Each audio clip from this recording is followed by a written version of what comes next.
Assalamualaikum warahmatullahi wabarakatuh.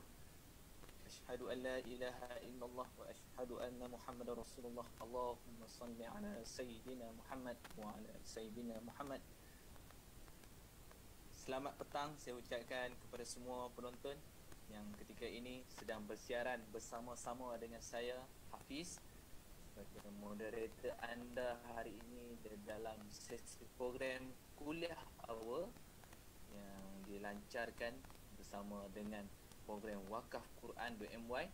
Untuk makluman tuan-tuan dan para penonton sekalian, hari ini Kuliah Awal bersiaran langsung secara eksklusif di dua platform, iaitu di Zoom Meeting dan juga di Facebook page secara live di Facebook page Wakaf Quran.my. Saya ucapkan ribuan terima kasih sekali lagi kepada semua penonton yang ketika ini sedang memasuki live kami di program di Facebook page Wakaf Quran.my. Saya jemput datang untuk menonton live ini, dan terima kasih juga saya ucapkan kepada semua penonton yang ketika ini bersama setelah pergi meninggalkan kita, dan kita hadiahkan juga Al-Fatihah hari ini untuk diri kita sendiri. Moga-moga Allah lindung kita daripada wabak penyakit, Allah beri kita kesembuhan, Allah beri kita keselamatan sepanjang tempoh PKP ini, dan juga Allah beri kita keredaan dunia dan akhirat, dan kita redha dengan apa yang Allah telah takdirkan dalam hidup kita. Bisiril Fatihah.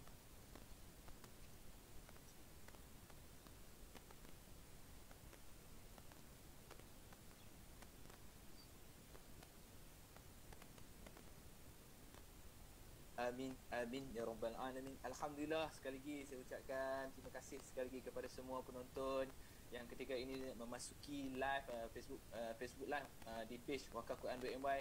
Saya jemput sekali lagi, tekan butang share. Moga-moga ada ramai lagi sahabat handai kita, kawan-kawan kita yang berada di luar sana di waktu petang Khamis ini, yang sedang bersiaran di dalam Facebook, tengah scrolling ke apa, tengah jalan-jalan dalam Facebook, tiba-tiba ternampak rupanya ada pengisian ilmu di petang Khamis ini melalui platform Wakaf Quran.my.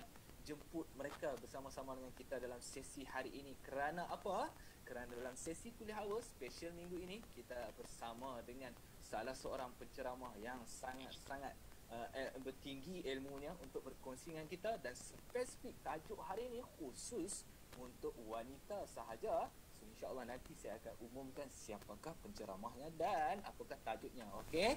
Jadi yang pertama-tama kali saya ucapkan terima kasih kepada semua komuniti program wakaf, platform Wakaf Quran.my atas sokongan dan juga sumbangan sebelum ini. Selama 4 tahun program Wakaf Quran.my berada di dalam pasaran dan membantu orang ramai mendapatkan naskah Al-Quran baru dan sempurna. Saya mewakili seluruh warga kerja syarikat mengucapkan jutaan terima kasih atas sokongan dan sumbangan selama ini. Alhamdulillah, terima kasih banyak-banyak saya ucapkan. Dan untuk makluman sekali lagi, saya ulang kepada mereka yang sedang menonton kuliah awal petang ini di Facebook page Wakaf Quran.my, sebenarnya kami hari ini bersiaran langsung di dua platform, iaitu Facebook page dan juga di Zoom. Zoom dikhususkan, diberikan kelebihan ini kepada semua pewakaf-pewakaf Wakaf Quran.my yang mempunyai masa, ruang dan waktu untuk bersama-sama dalam kuliah awal petang ini untuk menyertai Zoom meeting. InsyaAllah saya jemput semua yang mana komuniti Wakaf Quran.my yang masih lagi belum mendapat link, sila hubungi pegawai wakaf yang bertugas untuk dapatkan link dan segera join sesi Zoom petang ini, insyaAllah. Terima kasih. Jadi flow dia adalah insyaAllah hari ini kuliah awal akan bersiaran selama lebih kurang 1 jam, di mana saya sebagai moderator dan juga insyaAllah akan ada penceramah, dan penceramah akan mengambil ruang 2 sesi hari ini, sesi yang pertama dan sesi yang kedua. Di tengah-tengahnya rehat akan bersama saya kembali, dan insyaAllah di penghujung rancangan ini nanti saya akan memberikan ruang untuk bertanyakan soalan khusus kepada mereka yang berada di Zoom meeting sahaja. Di Facebook page insyaAllah kami buka ruang bertanyakan soalan di ruang komen, tapi kami tidak akan menjawab soalan itulah. Penceramah tidak akan menjawab soalan di situ. Penceramah akan menjawab soalan mereka yang bertanya di Zoom meeting sahaja. Jadi insyaAllah di penghujung rancangan saya buka ruang kepada semua penonton yang berada di Zoom meeting untuk bertanyakan Q&A session di dalam ruangan chat nanti. InsyaAllah saya akan umum. Dan untuk makluman semua juga, mana-mana penonton yang berada di Zoom meeting yang bertanyakan soalan, pihak syarikat akan memilih, kami pihak technical team akan memilih 2 soalan dan daripada 2 orang yang bertuah untuk pihak kami memberikan hadiah misteri. Jadi insya-Allah terus kekal bersama dengan Kuliah Hours sepanjang tempoh 1 jam ini, especially kepada mereka yang sedang menonton di Zoom meeting. Alright. Jadi untuk tidak berlanjut lagi, saya yakin ramai orang tertanya-tanya, especially yang sedang masuk ke dalam Facebook page wakafquran.my, dan untuk makluman semua sekarang lebih kurang ada 16 orang sedang menonton di Zoom meeting, dan saya tak pasti ramai ke tidak di Facebook page. Wallahualam, insya-Allah tim teknikal akan cuba update saya sebentar lagi. Dan saya mengharapkan 17 orang di Zoom meeting dan Facebook page. Saya mengharapkan tuan-tuan dan puan-puan yang sedang menonton tekan butang share dan tag kawan-kawan di ruang komen untuk mereka bersama-sama dengan kita dalam sesi pengisian ilmu di petang Khamis ini. So, jemput kawan-kawan, tekan butang share, jangan mensia-siakan ruang dan juga masa kita di dalam sosial media. Hari ini teknologi sedang memimpin kita, jadi moga-moga kita kekal istiqamah dengan menggunakan teknologi tetapi ke arah jalan kebaikan, insya-Allah. Jadi untuk makluman, jadi disebabkan kita, penonton kita terdiri daripada mereka yang golongan komuniti program wakaf Quran.my dan juga mereka yang masih lagi belum menyertai komiti wakaf Quran.my. Jadi saya diberikan tugas hari ini untuk memberikan sedikit gambaran dan juga kemaskini kepada tuan-tuan dan puan-puan sekalian apakah program-program yang telah pun dilancarkan di bawah platform program wakaf Quran.my. Jadi seperti semua sedia maklum, ketika ini Malaysia terutamanya sedang dilanda dengan wabak penyakit COVID-19. Jadi dalam COVID-19 ini ada golongan-golongan yang tertentu terjejas dan ada kawasan-kawasan ataupun institusi-institusi yang mengalami masalah. Jadi seperti mana struktur asas, sumber utama ataupun kenapa ditubuhnya Wakaf Quran.my itu sendiri, iaitu sebagai sebuah program membantu orang-orang yang memerlukan mendapatkan naskah Al-Quran yang baru dan sempurna. Atas faktor objektif itulah program Wakaf Quran.my telah pun melancarkan bantuan naskah Al-Quran kepada mereka yang terjejas akibat wabak penyakit COVID-19 ini. Kita di bawah program Pasca COVID-19, pihak syarikat telah pun berurusan dengan beberapa institusi-institusi penting yang telah pun terjejas akibat daripada penularan wabak penyakit COVID-19. Terutamanya adalah di kawasan seperti hospital-hospital yang menempatkan, yang mengkuarantinkan penetapan kuarantin bagi pesakit-pesakit COVID-19. So walaupun mereka adalah pesakit, untuk sebagai contoh untuk makluman pada semua, pesakit-pesakit COVID ini kadang-kadang diambil oleh pihak hospital dalam keadaan sehelai sepinggang sahaja, baju tak sempat bawa, mungkin yang tu tak boleh nak bawa, jadi mereka pun bawa lah apa yang ada sahaja. Jadi bila sampai di hospital, mungkin kelengkapan di hospital itu sendiri mengalami kita panggil kekangan atau faktor terlalu banyak. Kita pun sedia maklum kes-kes COVID-19 ketika ini sedang meningkat naik sehingga membimbangkan, dan sehingga kerajaan mengambil keputusan seperti sekarang, iaitu menetapkan lockdown kepada seluruh rakyat Malaysia, terutamanya sekarang ini. Jadi kami rasa atas faktor keprihatinan yang kami rasa, ini tugas dan tanggungjawab kita sesama umat Islam untuk memberikan kesedaran kepada semua orang, tak kira lah sihat ke sakit ke kuarantin ke ada di rumah ke, Quran mestilah bersama-sama dengan kita. Jadilah sahabat bersama-sama dengan Al-Quran. Kerana jangan kita meletakkan akibat sakit menjadi halangan kita untuk tidak membaca Al-Quran. Akibat berada di kuarantin, di tempat yang tidak ada orang, kita hanya berada di situ berseorangan, menyebabkan kita memberi alasan dan halangan kita tidak mampu membaca Al-Quran. Walaupun Al-Quran itu berada di handphone, tapi saya yakin musyaf Al-Quran itu memberikan makna yang berbeza, memberikan satu makna level penghayatan Al-Quran yang berbeza berbanding handphone yang sekarang ini. Betul? InsyaAllah. Jadi dengan keprihatinan itu, pihak syarikat, pihak program Wakaf Quran MY telah mengedarkan Al-Quran baru dan sempurna, dan kita telah pun menghubungi beberapa hospital, di antaranya yang terlibat baru sahaja tadi, untuk makluman semua, dalam pukul 12.30 hari tadi, pihak platform Wakaf Quran MY baru saja memberikan sumbangan naskah Al-Quran kepada Hospital Kulim High Tech Kedah, dan insya-Allah ada beberapa siri lagi edaran melalui hospital, antaranya adalah Hospital Alostar Kedah, yang kita tahu ketika ini Alostar sedang menghadapi PKPD, tetapi atas faktor tanggungjawab kami di platform Wakaf Quran.my, kami cuba untuk menghantar Al-Quran itu secara terus direct kepada hospital dengan iringan daripada pegawai edaran kami.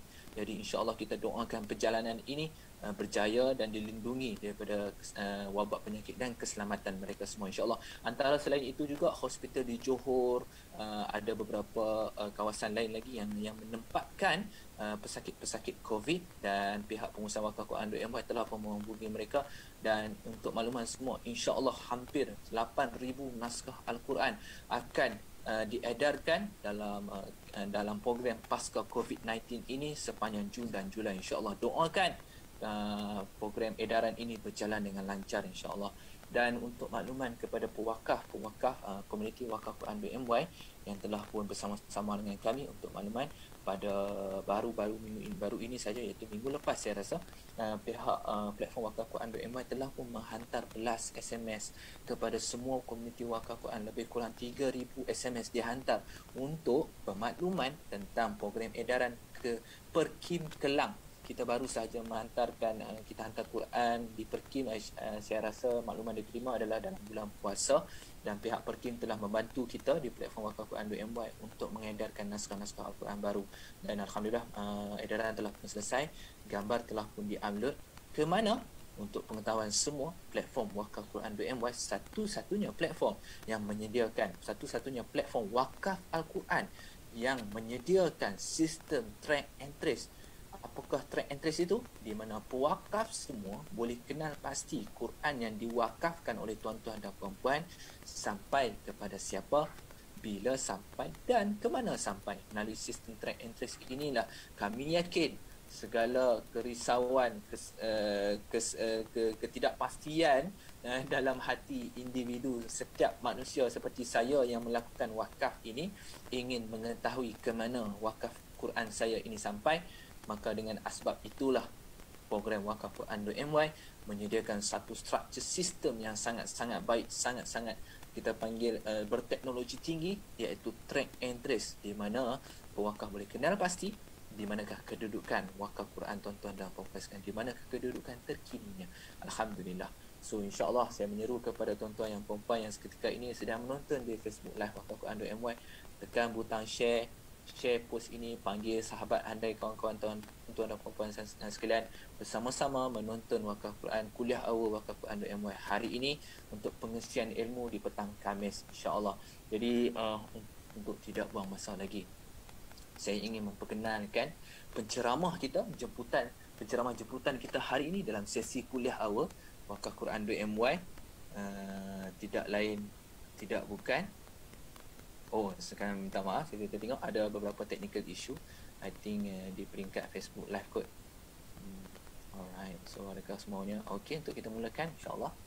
Baik, penceramah jemputan ini dia khusus dibawakan khas oleh program Wakaf Quran.my untuk diberi pengisian ilmu, berkongsi ilmu bersama dengan semua komuniti Wakaf Quran.my dan juga para penonton yang ketika ini sedang menonton di Facebook Live Wakaf Quran.my. Tajuknya hari ini, tajuk yang sangat-sangat boleh saya katakan, kalau nak mengambil isu semasa, memang tengah trending sekarang, dan especially melibatkan public figure ataupun influencer yang ketika ini sedang berkisar tentang tajuk yang sama. Apakah tajuknya? Iaitu bagaimana untuk menjadi wanita high class di dalam aspek Islam. Alhamdulillah, wanita high class dalam aspek Islam ini yang akan dibicarakan dalam sesi petang kuliah awal Khamis 24 Jun hari ini, dan siapa penceramah yang akan memberikan kita tentang pengisian ilmunya, tidak lain dan tidak bukan seperti yang kita tengok dalam poster, iaitu Dai Hidayu, yang merupakan untuk makluman semua, beliau merupakan founder kepada Abid Academy Center. Beliau juga merupakan pemenang tempat ketiga dalam program Dai Pendakwah Milenial TV3 pada tahun 2015, dan beliau juga merupakan juara pendakwah muslimah Jabatan Agama Islam Selangor JAIS di TV Al-Hijrah pada tahun 2019, dan Dai Hidayu juga merupakan panel jemputan RTM TV3, TV9 dan juga TV Al-Hijrah, dan beliau juga merupakan tokoh belia, pemenang tokoh belia Kuala Langat 2016, tokoh inspirasi belia Selangor 2018 insya-Allah. Dan dia Dai Hidayu adalah pemegang ijazah sarjana muda Universiti Islam Antarabangsa Malaysia dalam psikologi. Wow, psikologi dan kaunseling. Alhamdulillah. InsyaAllah Ustazah, boleh saya dapatkan sedikit? Ustazah, adakah Ustazah bersedia? Ya, Alhamdulillah, Khair. Alhamdulillah. Sangat kami di program platform Wakaf Quran MY sangat-sangat bertuah hari ini kerana kita dapat bersama dengan Dai Hidayu untuk berkongsi tentang tajuk wanita high class dalam Islam ini. Alhamdulillah kita bersiaran di dua channel, dua platform, iaitu Zoom dan Facebook Live. Alhamdulillah, terima kasih banyak Ustazah kerana sudi bersama dengan kami.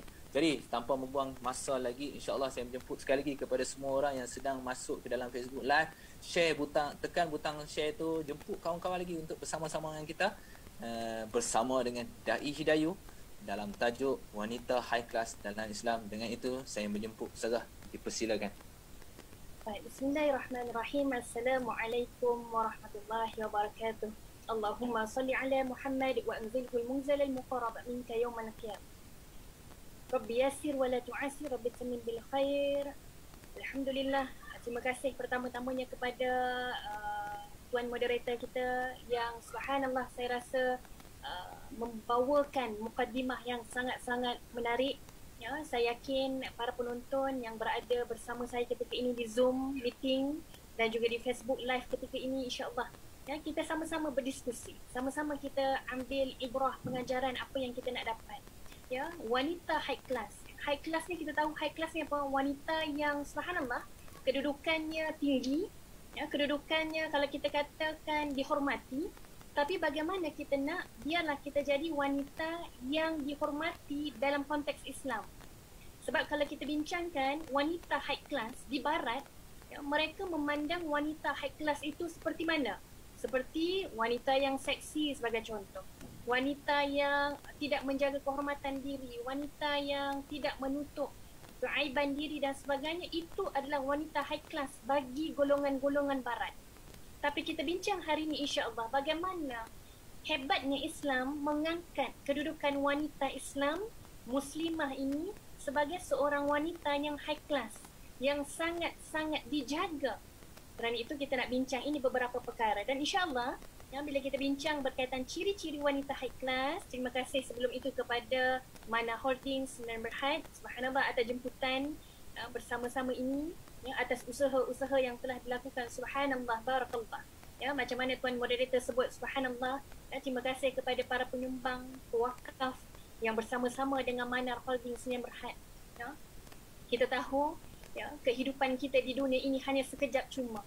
Kalaulah kita tahu bila kita mati, subhanallah, kalaulah ya, pastilah berlumba-lumbanya lebih ramai orang yang sekarang ini saat ini mengejar dunia akan menghentikan ataupun berhenti buat perkara-perkara yang berkaitan dunia dan fokus kepada akhirat.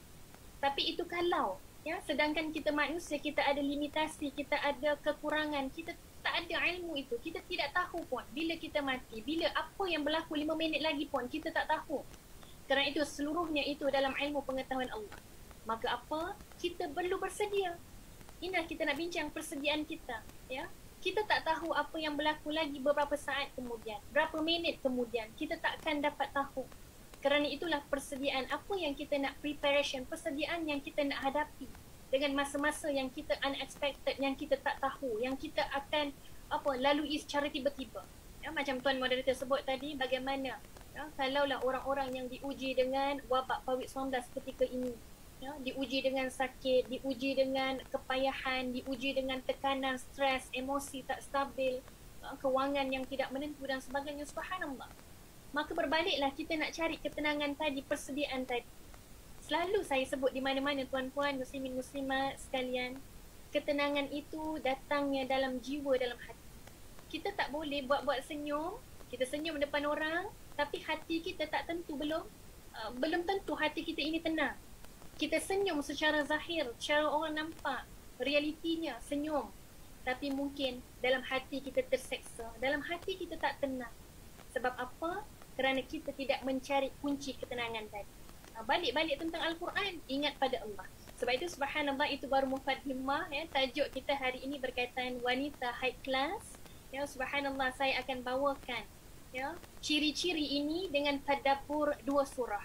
Antaranya surah An-Nisa dan yang kedua adalah surah At-Tahrim, insya-Allah. Ya, daripada transisi kita nak berubah daripada dua surah ini, daripada surah An-Nisa kepada surah At-Tahrim, insya-Allah saya akan bagi berhenti rehat nanti dan serah pada moderator lah, ya, insya-Allah.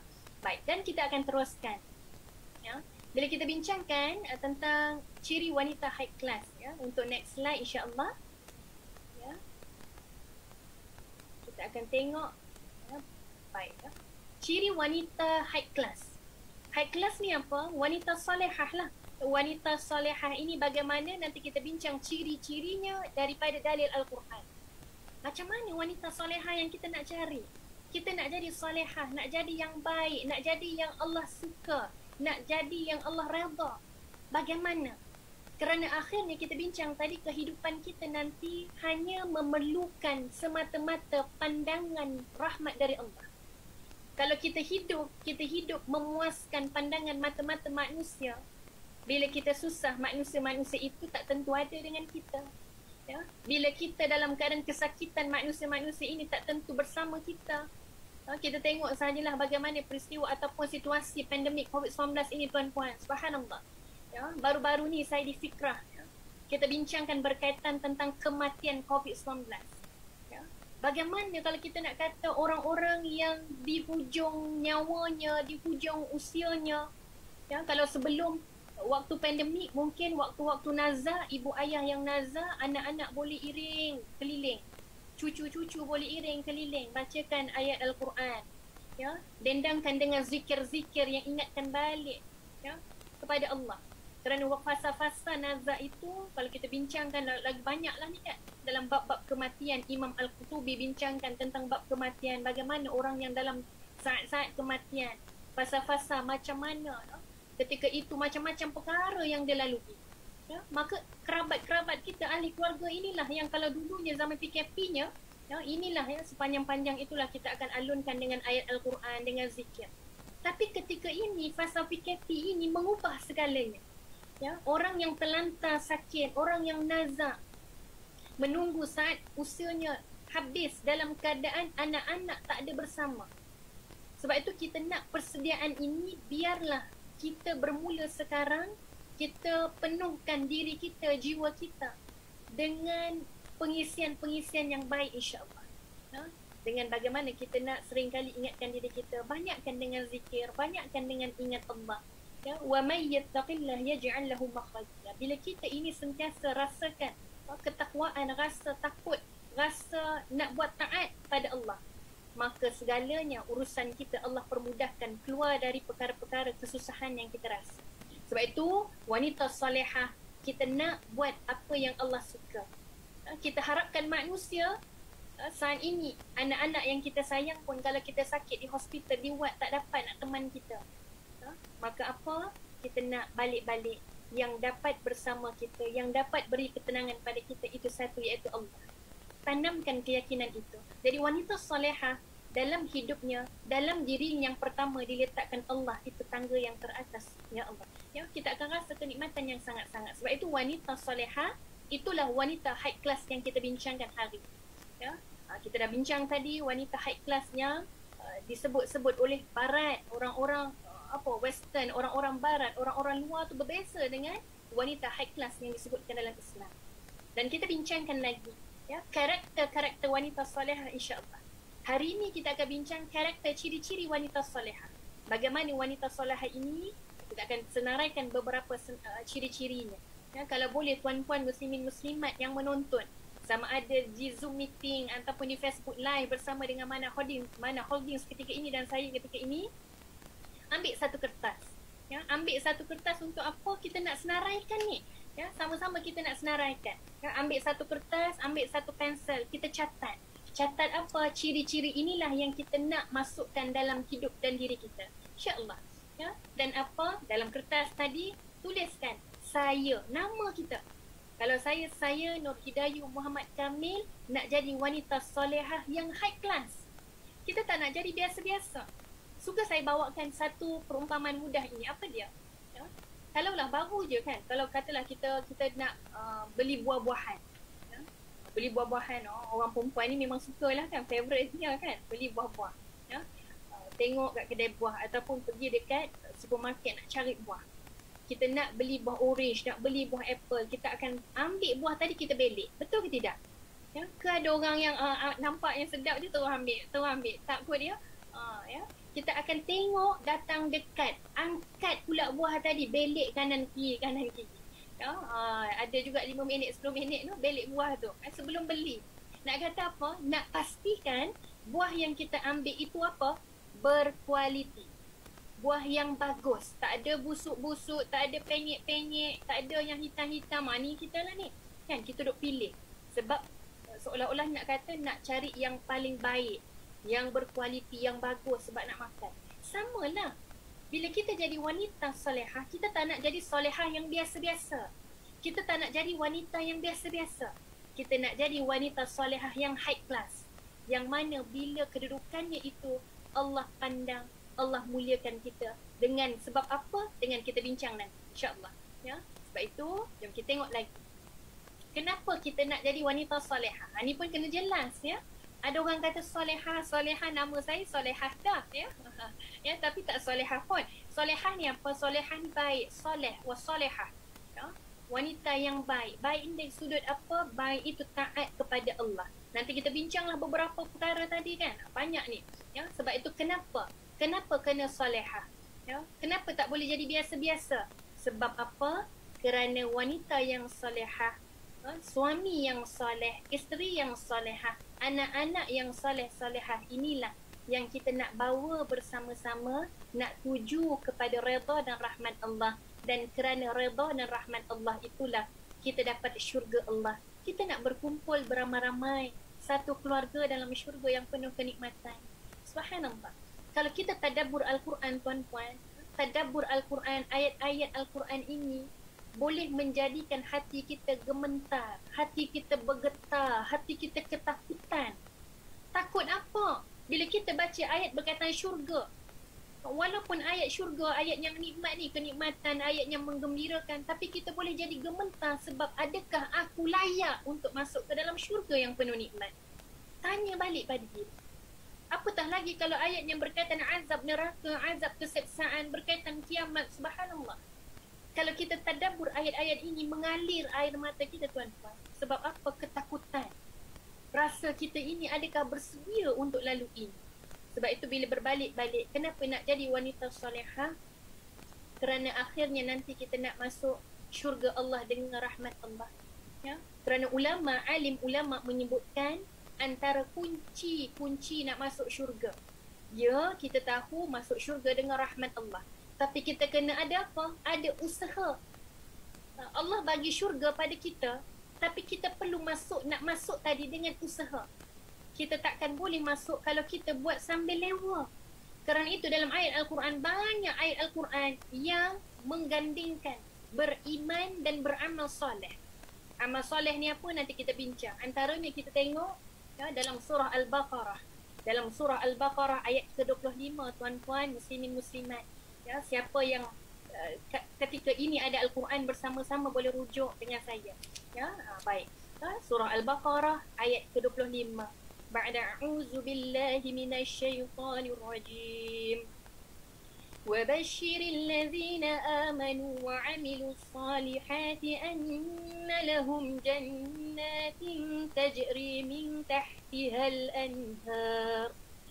كلما رزقوا منها من ثمرة رزقا قالوا هذا الذي رزقنا من قبل وأتوا به متشابها ولهم فيها أزواج مطهرة وهم فيها خالدون. Sadaqallahul Azim. Subhanallah. Ayat ini kita tengok bagaimana Allah berikan kepada kita orang yang mukmin, orang yang beriman, wanita yang salihah satu berita gembira. Berita gembira apa? Berita gembira bagaimana keadaannya syurga. Kita tengok maksud dalam ayat ini bagaimana. Dan sampaikanlah berita gembira. Subhanallah. Wa basyiril ladzina amanu, kepada orang yang beriman. Ya. Dan yang beramal saleh, wa amilus salihat, dan orang yang beramal saleh. Maka tengok digandingkan orang yang beriman. Beriman ini maksudnya yakin. Yakin Allah itu satu. Yakin dan taat kepada baginda Nabi Muhammad sallallahu alaihi wasallam. Yakin, keyakinan itu dalam hati. Dan juga beramal saleh. Orang yang melakukan amal kebaikan. Dan apa disebutkan dalam ayat-ayat yang seterusnya? Maka bagi mereka disediakan syurga-syurga yang mengalir sungai-sungai di bawahnya. Setiap daripada mereka diberi rezeki buah-buahan dalam syurga-syurga itu. Mereka mengatakan, inilah yang pernah diberikan kepada kami dahulu. Ya, sebab apa kita tahu dalam syurga pun ada buah-buah macam dekat dunia. Jadi nanti orang yang dalam syurga Ashabul Jannah ini, ahli syurga akan kata, ini samalah macam kita pernah makan dulu. Dulu tu bila? Masa hidup kat dunia. Ya. Jadi sedangkan dikatakan apa? Sedangkan buah tu sebenarnya berbeza. Ya. Malah lebih nikmat lagi pun dalam syurga. Ya. Mereka diberi buah-buahan yang serupa. Dan untuk mereka di dalamnya ada isteri-isteri yang suci. Dan mereka kekal di dalamnya. Fiha khalidun. Subhanallah. Kekal dalam syurga. Syarat nak masuk syurga, baginda Nabi Muhammad sallallahu alaihi wasallam kata apa? Buat apa yang Allah suruh, tinggal apa yang Allah larang. Tapi ada satu ketika Nabi sebut pada para sahabat, ada orang yang tak nak masuk syurga. Sahabat kata, ya Rasulullah, siapa orang yang tak nak masuk syurga tu? Ya, Nabi kata, siapa yang buat apa yang Allah larang dan tinggal apa yang Allah suruh, mereka itulah orang yang tak nakkan syurga Allah. Subhanallah. Sebab itu tuan-puan muslimin muslimat, dalam syurga kita baca Al-Quran, macam-macam ayat yang menekankan, memberikan, mengkhabarkan pada kita tentang indahnya syurga. Tanya balik pada hati, tanya balik pada diri, tanya balik pada iman kita. Adakah kita bersedia? Adakah kita dah cukup usaha? Sebab itu kenapa kena jadi wanita salihah? Sebab kita nak akhirnya tempat tinggal kita yang abadi nanti adalah di syurga Allah. Kita nak kenikmatan yang nantinya dalam syurga Allah sediakan buat orang yang saleh-salehah ini yang beriman. Sebab itu tuan-puan, amal saleh, ulama kata apa antara yang tadi? Wa amilus salihat ini, orang yang melakukan amal saleh adalah melakukan amal kebaikan. Ini usaha. Ada orang yang hanya ingat, cukuplah beribadah hablum minallah sahaja boleh jamin masuk syurga. Yang jaga solat semata-mata, jaga puasa yang fardu-fardu sahaja. Sedang dia terlupa, dia kena ada usaha. Usaha melakukan amal baik. Amal baik antaranya apa? Tadi dah bincang tadi. Ya, Tuan Moderator sebut, wakafkan Al-Quran. Orang lain baca tuan-puan, kita dapat pahala yang berterusan. Ya, kalau kita katakan amal jariah ni bagaimana, ulama kata seolah-olah nak bayangkan umpama air sungai yang mengalir sehingga hari kiamat tidak akan kering. Subhanallah. Kalau kita wakaf Al-Quran, Al-Quran orang tadi baca sehingga hari kiamat tuan-puan, pahala, ganjaran, saham pada kita tidak berhenti, tidak kering, tidak terputus sehinggalah kiamat nanti. Kita tengok ini tuan-puan, subhanallah, inilah kita nak. Ya, sebab itu, kalau kita rasa tanya pada diri kita, saya selalu muhasabah. Kita kadang-kadang manusia, kita banyak sangat halangan. Halangan apa? Rasa malas. Halangan apa? Nafsu. Halangan apa? Macam-macam perkara dunia menjadi penghalang kita nak buat amal baik. Tapi apa? Bila kita banyak melakukan kebaikan tadi dengan wakaf, dengan sedekah, dengan perkara-perkara lain, orang lain membuat kebaikan tadi asbab kerana kita yang membuat ataupun memberi kita yang menjadikan sebagai satu permulaan kebaikan, maka subhanallah ganjaran kebaikan tadi mengalir dan berterusan dapat pada kita. Sebab itu mungkin kita takkan mampu tuan-tuan, kita takkan mampu nak buat amal baik banyak begitu. Jadi kita nak biar orang ramai buat dan kita dapat dengan cara-cara sebegini. Sebab itu subhanallah, ya, ini antara kita nak kata kenapa perlunya kita perlu untuk jadi wanita solehah yang high class, supaya kita nak, supaya Allah nampak kita, Allah peduli pada kita, Allah tahu kita bersungguh-sungguh berusaha nak dapatkan redha Allah, insya-Allah. Dan kita tengok lagi, ya, amal taat itu kunci syurga. Ya, amal kebaikan, amal ketaatan itu kunci-kunci untuk kita dapatkan syurga Allah, redha Allah, rahmat Allah. Saya nak kongsikan lagi satu ayat Al-Quran tuan-tuan. Ya, subhanallah, dalam surah Al-Fussilat, ya, dalam surah Al-Fussilat, kalau tuan-puan rujuk surah Al-Fussilat daripada surah Fussilat ini kan tuan-puan, surah Fussilat daripada ayat 30 sampai 33. Ya, surah Fussilat ayat 30 hingga 33, subhanallah. Kalau baca tuan-puan, ya, kita tadabbur ayat ni pun kita rasa subhanallah, ya, sehingga kan kita rasa begitu sekali Allah berikan kedudukan bagi orang yang beriman dan taat, yang melakukan amal kebaikan. Kita terus tengok pada terjemahan, tuan-puan yang ada Al-Quran boleh rujuk Al-Quran, boleh baca. Ya, antara terjemahan dalam ayat Fussilat ayat 30, sesungguhnya orang yang berkata Tuhan kami adalah Allah, kemudian mereka meneguhkan pendirian mereka, malaikat-malaikat akan turun kepada mereka dengan berkata, janganlah kamu merasa takut dan janganlah kamu bersedih hati. Bergembiralah kamu memperolehi syurga yang telah dijanjikan kepadamu. Subhanallah. Malaikat-malaikat, para malaikat datang mengkhabarkan pada kita, jangan sedih, jangan berduka cita, jangan bimbang, syurga itu milikmu. Nak katanya, bila kita diuji dalam fasa pandemik, kita balik-balik rujuk Al-Quran. Al-Quran ini sudah menjadi motivasi yang hebat buat kita orang mukmin. Apa lagi yang kita cari? Apa lagi yang kita nak? Ada orang yang rasa dirinya tak termotivasi, dirinya sedih, dirinya tertekan, kemurungan. Rujuk balik Al-Quran. Al-Quran memberi motivasi yang sangat cantik, yang sangat baik. Ya, kalau tuan-tuan, puan-puan tengok pula pada ayat 33, dalam ayat 33 ini sekali lagi disebutkan berkaitan mengerjakan kebajikan. Itu kita nak kata apa? Kita nak hablum minallah, kita jaga. Hablum minan nas pun kita jaga sama.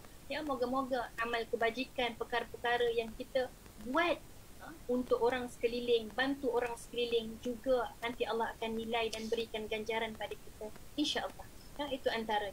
Sebab itu bagaimana, macam mana untuk kita nak jadikan diri kita ini soleh, solehah. Saya yakin yang menonton juga ada juga dalam kalangan suami, kalangan lelaki, kalangan bapa-bapa. Jadi boleh sampaikan kepada isteri, sampai pada anak-anak perempuan kita yang ada di rumah. Ya, sampaikan, sebarkan, insya-Allah. Jadi macam mana nak jadikan wanita kita, wanita dalam hidup kita ini eksklusif. Kita ada ibu kita ada isteri, ada anak perempuan, ada adik, kakak perempuan. Wanita-wanita sekeliling ini nak jadikan dia eksklusif macam mana? Baik, kita lihat ini surah An-Nisa ayat 34. Tuan-puan, muslimin-muslimat, kita akan tadabbur ayat yang pertama. Surah An-Nisa ayat 34. Surah An-Nisa ayat 34. Baik. Kalau tuan-puan kita lihat dalam surah An-Nisa ayat 34 ini sebenarnya dah biasa pun. Ya? Biasa diulang sebut pun sebenarnya. Kan?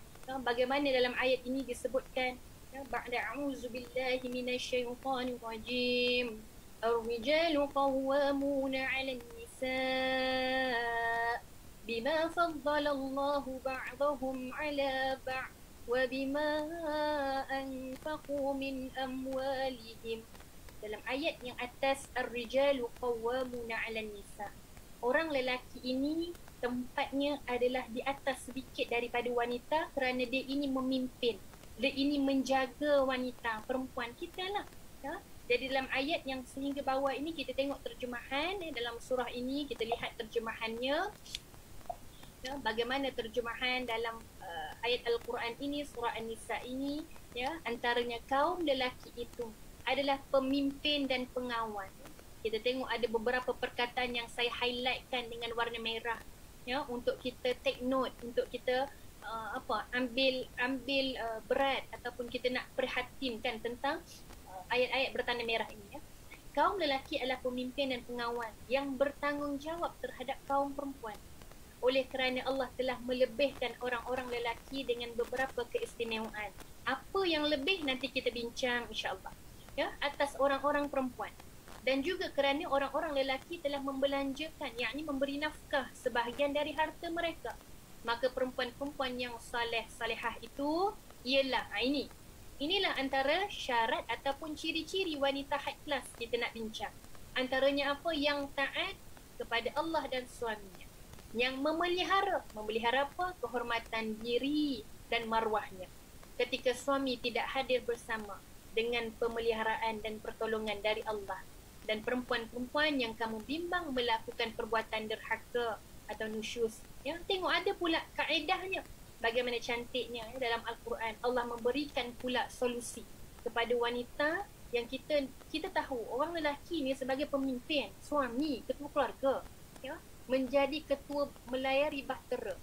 Ya, kalau dia rasa isteri itu mempunyai masalah, tidak boleh dinasihat ataupun dah nasihat tak dengar kata, tengok bagaimana ada cara, kaedah, solusi untuk kita tangani kedegilan wanita ini. Kerana itu wanita ini sangat lembut. Kita kena layan dengan emosi, layan dengan kasih sayang. Kalau kata dengan kelembutan pun tak jalan, tengok bagaimana disebutkan dalam Al-Quran, nasihat. Nasihat tak jadi pulaukan. Pulaukan tu maksudnya asingkan tempat tidur. Ya? Kemudian barulah kalau betul tak boleh jadi juga pukul. Tapi pukulan pun dengan kadar yang ringan. Kalau kita tengok kadang-kadang ada kes-kes lagi-lagi di fasa pandemik COVID-19. Ya? Kes-kes penderaan fizikal suami kepada isteri. Itu bukan atas hikmah dah tu. Itu dah bukan cara yang berhikmah. Tetapi cara yang dilakukan di atas kerana marah yang melampau. Ya? Dan kita tengok bagaimana pula, ya, disebutkan janganlah mencari jalan untuk menyusahkan mereka. Siapa mereka tu? Kita lah orang perempuan. Subhanallah. Jadi kita tengok balik, ya, bagaimana daripada ayat Al-Quran surah An-Nisa ini kita nak dapatkan, ya, ciri-ciri atau ibrah pengajaran. Antara kita lihat ini, lelaki itu pemimpin. Pemimpin maksudnya apa? Pemimpin ini yang membuat keputusan. Tetapi disebutkan pula, ya, bukanlah Ustazah kata suami ni boleh buat keputusan sudah lepas ni buat keputusan seorang-seorang tak bincang. Tidak. Ya, disebutkan pemimpin yang baik dia buat keputusan dengan musyawarah, ya, dengan berbincang. Ya, wa'ashiruhunna bil ma'ruf, dan bergaulah dengan mereka secara yang patut, antaradin minhuma wa tashawuri, dan kerelaan keduanya dan selepas bermesyuarat. Maksudnya apa? Buat keputusan apa-apa pun selepas pertimbangan, selepas tanya. Mesyuarat ni maksudnya, musyawarah ni maksudnya saling bertanya, tanya. Kalau apa-apa keputusan yang kita nak buat dalam keluarga rumah tangga, suami tanya isteri juga pendapat. Ya, jadi isteri akan rasa dihargai, adanya kedudukan, ya, kerana pendapat dan pandangannya juga diambil oleh suami. Jadi musyawarah keputusan. Pemimpin yang baik sebelum melakukan keputusan, dia akan tanya, berbincang. Kemudian pemimpin adalah juga pengawal yang menjaga. Sebab itu kita lihat lagi, suami ini menjaga isteri. Dalam Al-Quran, dalam surah Nisa tadi kita tengok bagaimana disebutkan lelaki itu lebih dari perempuan. Lebih ni daripada konteks apa? Adakah lebih akalnya? Adakah lebih takwanya? Atau lebih apa? Baik, ulama menyebutkan lebih yang dibincangkan dalam surah An-Nisa ini, ulama mufassir, ulama tafsir mengatakan apa? Lebih itu adalah disandarkan kepada lebih biologikal atau fizikalnya. Ya? Orang lelaki ni lagi kuat fizikalnya berbanding perempuan. Maka yang kuat itu perlu menjaga yang lemah. Ya? Tapi ada pula perempuan kata marah pula kata lemah, ya. Betul lah tu, ya, lemah dari sudut fizikal. Ya, kita tak mampu nak angkat berat-berat, suami angkat berat-berat mampu, ya, jenis yang kasar-kasar, benda-benda kasar fizikal. Maka lelaki ini lebihnya dari sudut itu, ya, daripada sudut kekuatan. Ya. Tapi nak kata, kalau kata ada pula yang bincang, Ustazah adakah lebih ini daripada semua hal? Tidak, ya, kita akan tengok juga, ya, wanita boleh juga lebih daripada lelaki dari sudut ilmunya, daripada sudut ketakwaannya, ini kita boleh bincang. Ya, sebab itu lelaki lebih dari perempuan dalam konteks ayat tadi adalah daripada sudut fizikal. Dan kita lihat lagi dalam ayat yang tadi yang kita dah tengok, dalam surah An-Nisa, orang lelaki ini membelanjakan harta, ya, memberi nafkah kepada isteri. Kerana itulah kita kena rasa, wahai wanita, ciri-ciri wanita yang solehah kita kena tahu dulu ini antara. Oh, kita ini dijaga, kita ini dipimpin, ya, kita ini sangat dijaga dalam Islam. Maka kita tahu kita ini dijaga, kita diprotect, ya, dijaga dengan sangat baik ni. Suami jaga kita sangat baik, jaga maruah, aurat, aib isteri dengan sangat baik. Maka isteri pun perlulah menjaga sama. Macam mana orang lain keliling ataupun suami, kalau kata bapa-bapa, kalau kata abang atau adik lelaki menjaga diri wanita-wanita yang ada di sekeliling itu dengan sangat baik, maka kita perlulah lagi menjaga diri kita, maruah kita, aurat kita sebagainya. Maka bila kita lihat membelanjakan harta, ya, orang lelaki tadi antara kita bincang tadi dilebihkan kerana antara pertama kita sebut fizikalnya, kekuatan fizikal.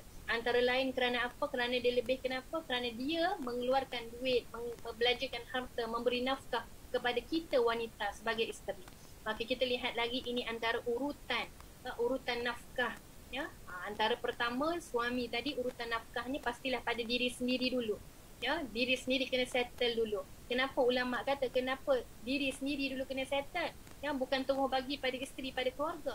Sebab kalau terus bagi pada keluarga tanpa ada balance pada diri sendiri, ada apa kita kata allocate, ya, kita letakkan berapa amount yang untuk diri sendiri, ini untuk makan pakai kita sendiri sebagainya, takut akan berlaku apa? Berlaku ni lah, ya, pecah amanah, berlaku rasuah, berlaku salah laku puasa sebagainya. Ini sebab itulah dalam konteks nafkah pemberian urutan itu yang pertama adalah diri sendiri, iaitu diri suami tadi, supaya nak elak benda-benda yang berlaku tadilah, pecah amanah, salah guna kuasa, rasuah dan sebagainya, ya. Baik, kemudian isteri, kemudian kepada anak-anak, keluarga yang terdekat, bapa dan ibu, ya. Kemudian kepada keluarga yang lain, yang mana ada yang susah dan sebagainya, kita bantu.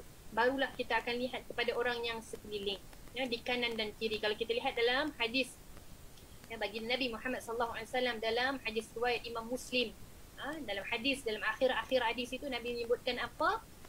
Orang yang di hadapan, kanan dan kiri juga. Ya, kalau ada orang jiran tetangga yang susah pun, kita bolehlah perlu bantu sedekah, kita perlu bantu. Ya, baik. Itu antara kita bincang nafkah yang wajib tadilah, ya, isteri, anak-anak. Ya, kerana itulah suami ini diletakkan di atas kerana dia yang menampung. Baik, kemudian nafkah yang wajib diberi pula. Ada orang masih lagi confused. Saya beberapa hari lepas saya buat sesi counselling dengan seorang isteri. Ya, sampai isteri tanya, boleh tak bagi tahu saya apa sebenarnya nafkah yang perlu suami saya sediakan untuk saya ni? Kadang-kadang kan kita ni kahwin, ya, kita dah pergi kursus kahwin pun, tapi dah 5-10 tahun lepas kahwin tu kita pun dah ilmu tadi ada tapi kita lupa, ya. Jadi apa yang perlu sebenarnya suami sediakan? Makan, minum, perkara asas kehidupan, pakaian, ya, barangan dapur, tempat tinggal yang selesa, ya, alat kebersihan diri dan sebagainya. Ya, pembantu rumah tu kalau bagi suami yang mampu, ya, untuk meringankan tugasan isteri. Ini menurut para ulama mazhab Syafi'i, ya, nafkah yang wajib diberi. Maka kita pergi lagi, inilah, ya, kita tengok dah tadi. Oh, banyaknya kelebihan-kelebihan tadi. Wanita ini dijaga, wanita ini dipimpin, wanita ini diberikan harta, diberikan nafkah. Wanita banyak kelebihan yang diberikan ke atas kita sebenarnya, kan? Kita tak, kadang-kadang kita tak perasan, oh, ada orang jaga kita, ada orang pimpin kita, ada orang bagi nafkah. Itu semua adalah kelebihan untuk wanita. Jadi bila kita tahu kita ada kelebihan, maka kita akan ini antaranya taat, kita akan melakukan perkara-perkara ketaatan. Tapi sebelum kita bincangkan ini, saya rasa saya serahkan dulu pada moderator mungkin sebelum kita pergi kepada ciri yang pertama, insya-Allah. Ya, kalau ada soalan ataupun sebagainya, silakan moderator. Baik, terima kasih banyak Ustazah. Alhamdulillah, terima kasih banyak Ustazah untuk perkongsian tadi.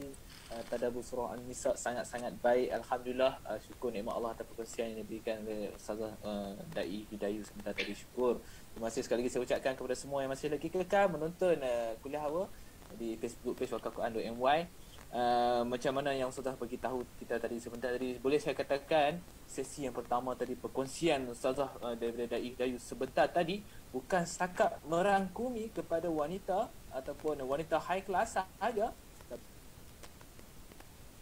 Kalau mengikut daripada apa yang dia rungkaikan, ia seperti menceritakan tentang seluruh ekosistem kekeluargaan itu sendiri, iaitu daripada seorang suami lelaki membawa kepada isteri dan juga perempuan dan juga anak-anak keluarga dan para jiran tetangga kita. Sangat lengkap, satu sistem ekosistem yang baik untuk kita faham tentang apakah maksud sebagai tanggungjawab dari seorang lelaki dan juga seorang wanita daripada sudut aspek pandang Islam itu sendiri.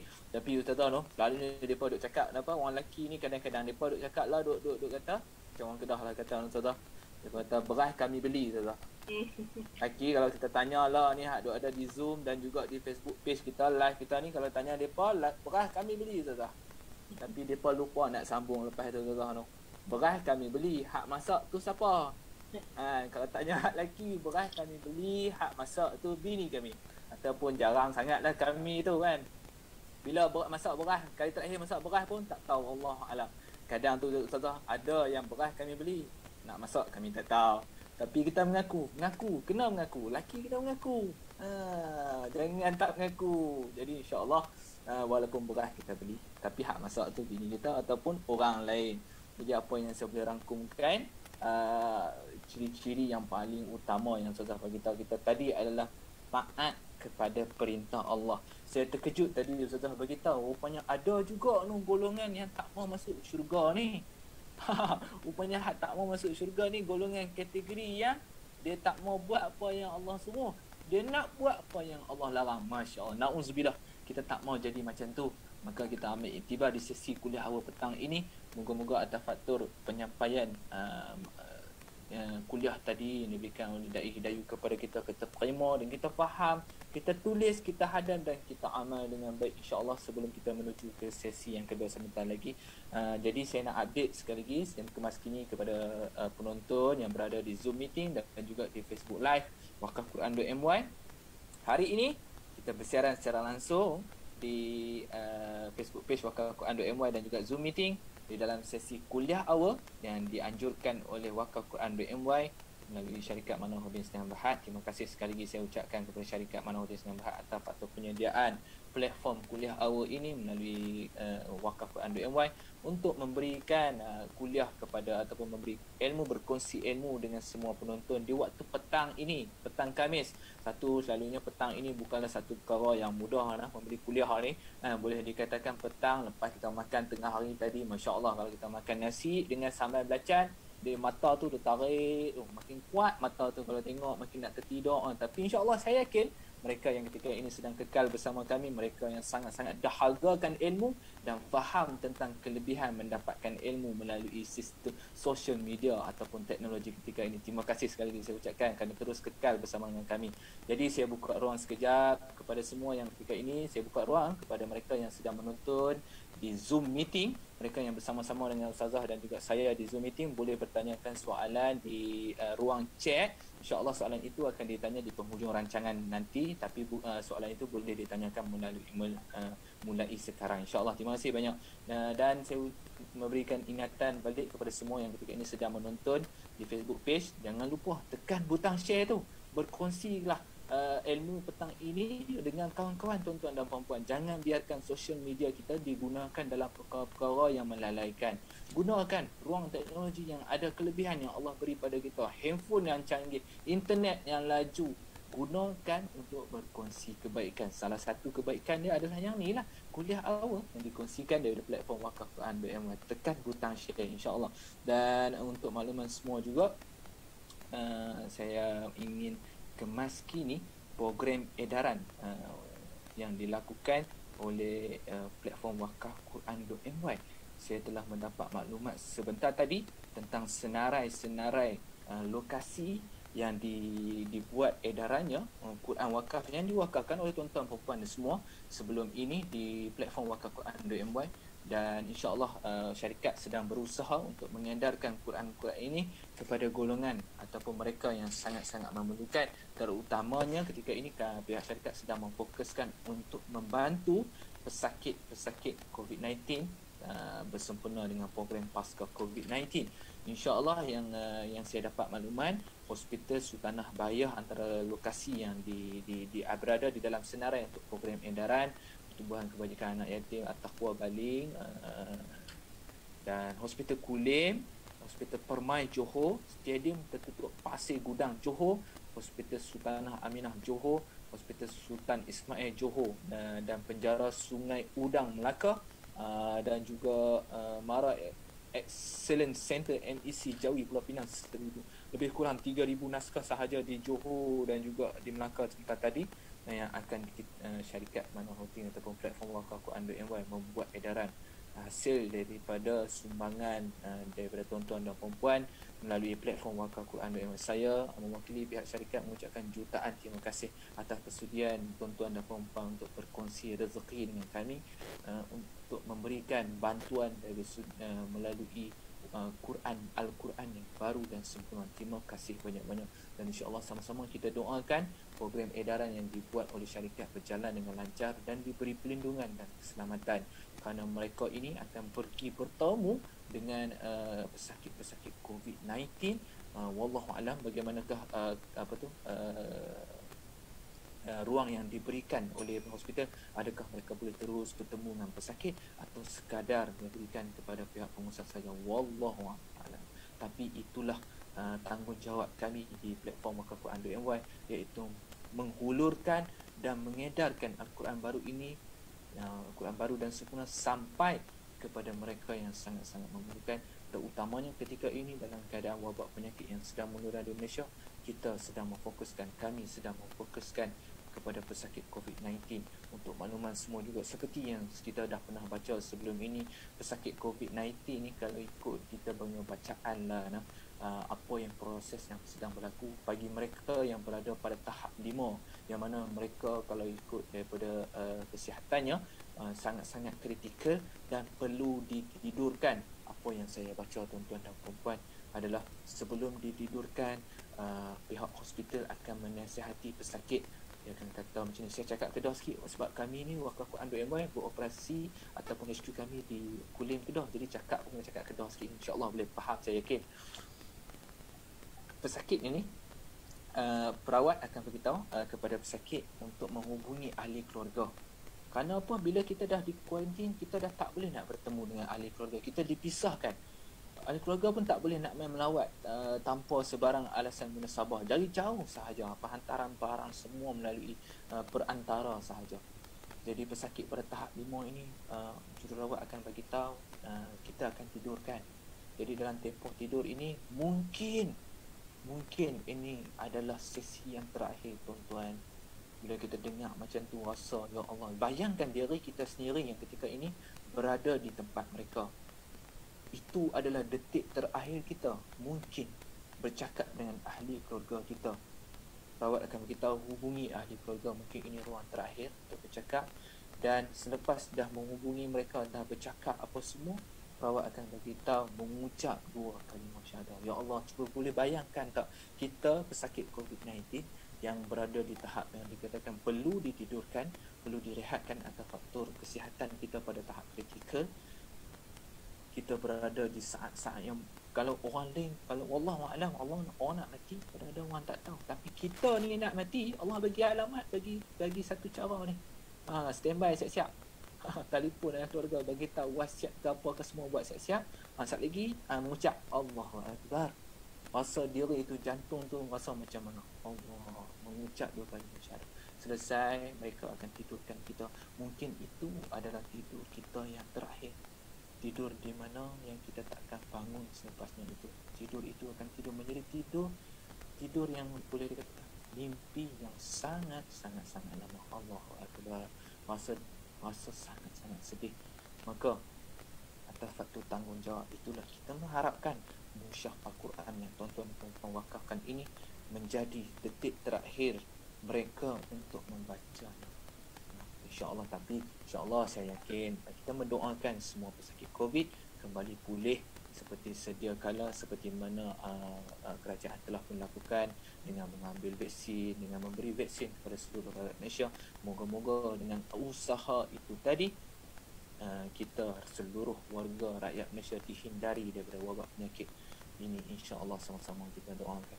Jadi dengan atas faktor itu, program Wakaf Quran.my berusaha bersungguh-sungguh untuk menghulurkan naskah Al-Quran baru dan sempurna ini untuk kegunaan dan untuk bacaan pesakit-pesakit di pasca COVID, sempena pasca COVID-19 ini.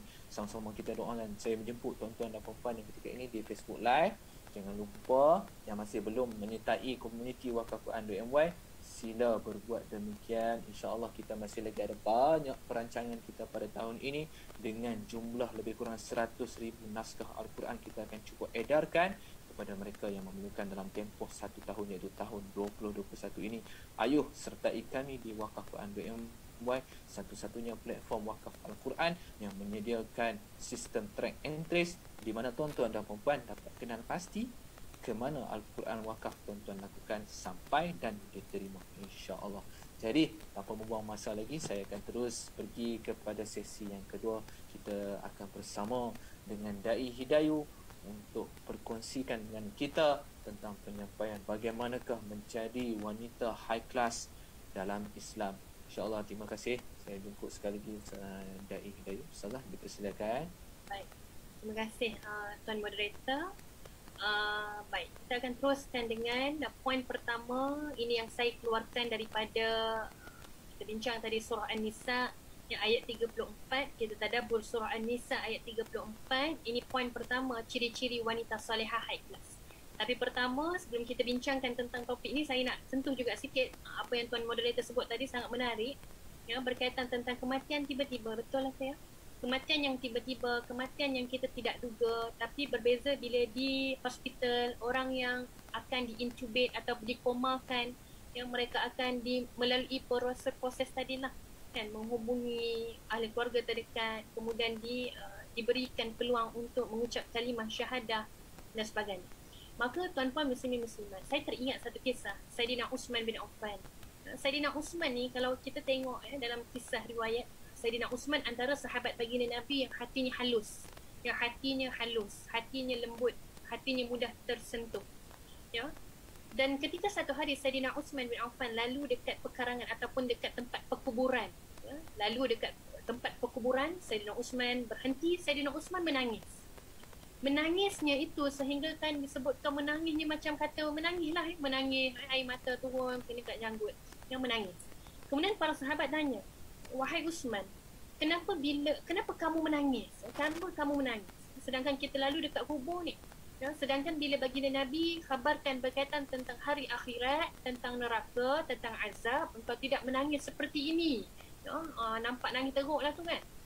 Maka Saidina Uthman kata apa? Kerana alam kubur ataupun kita kata lepas kematian, kita akan jumpa dengan alam barzakh.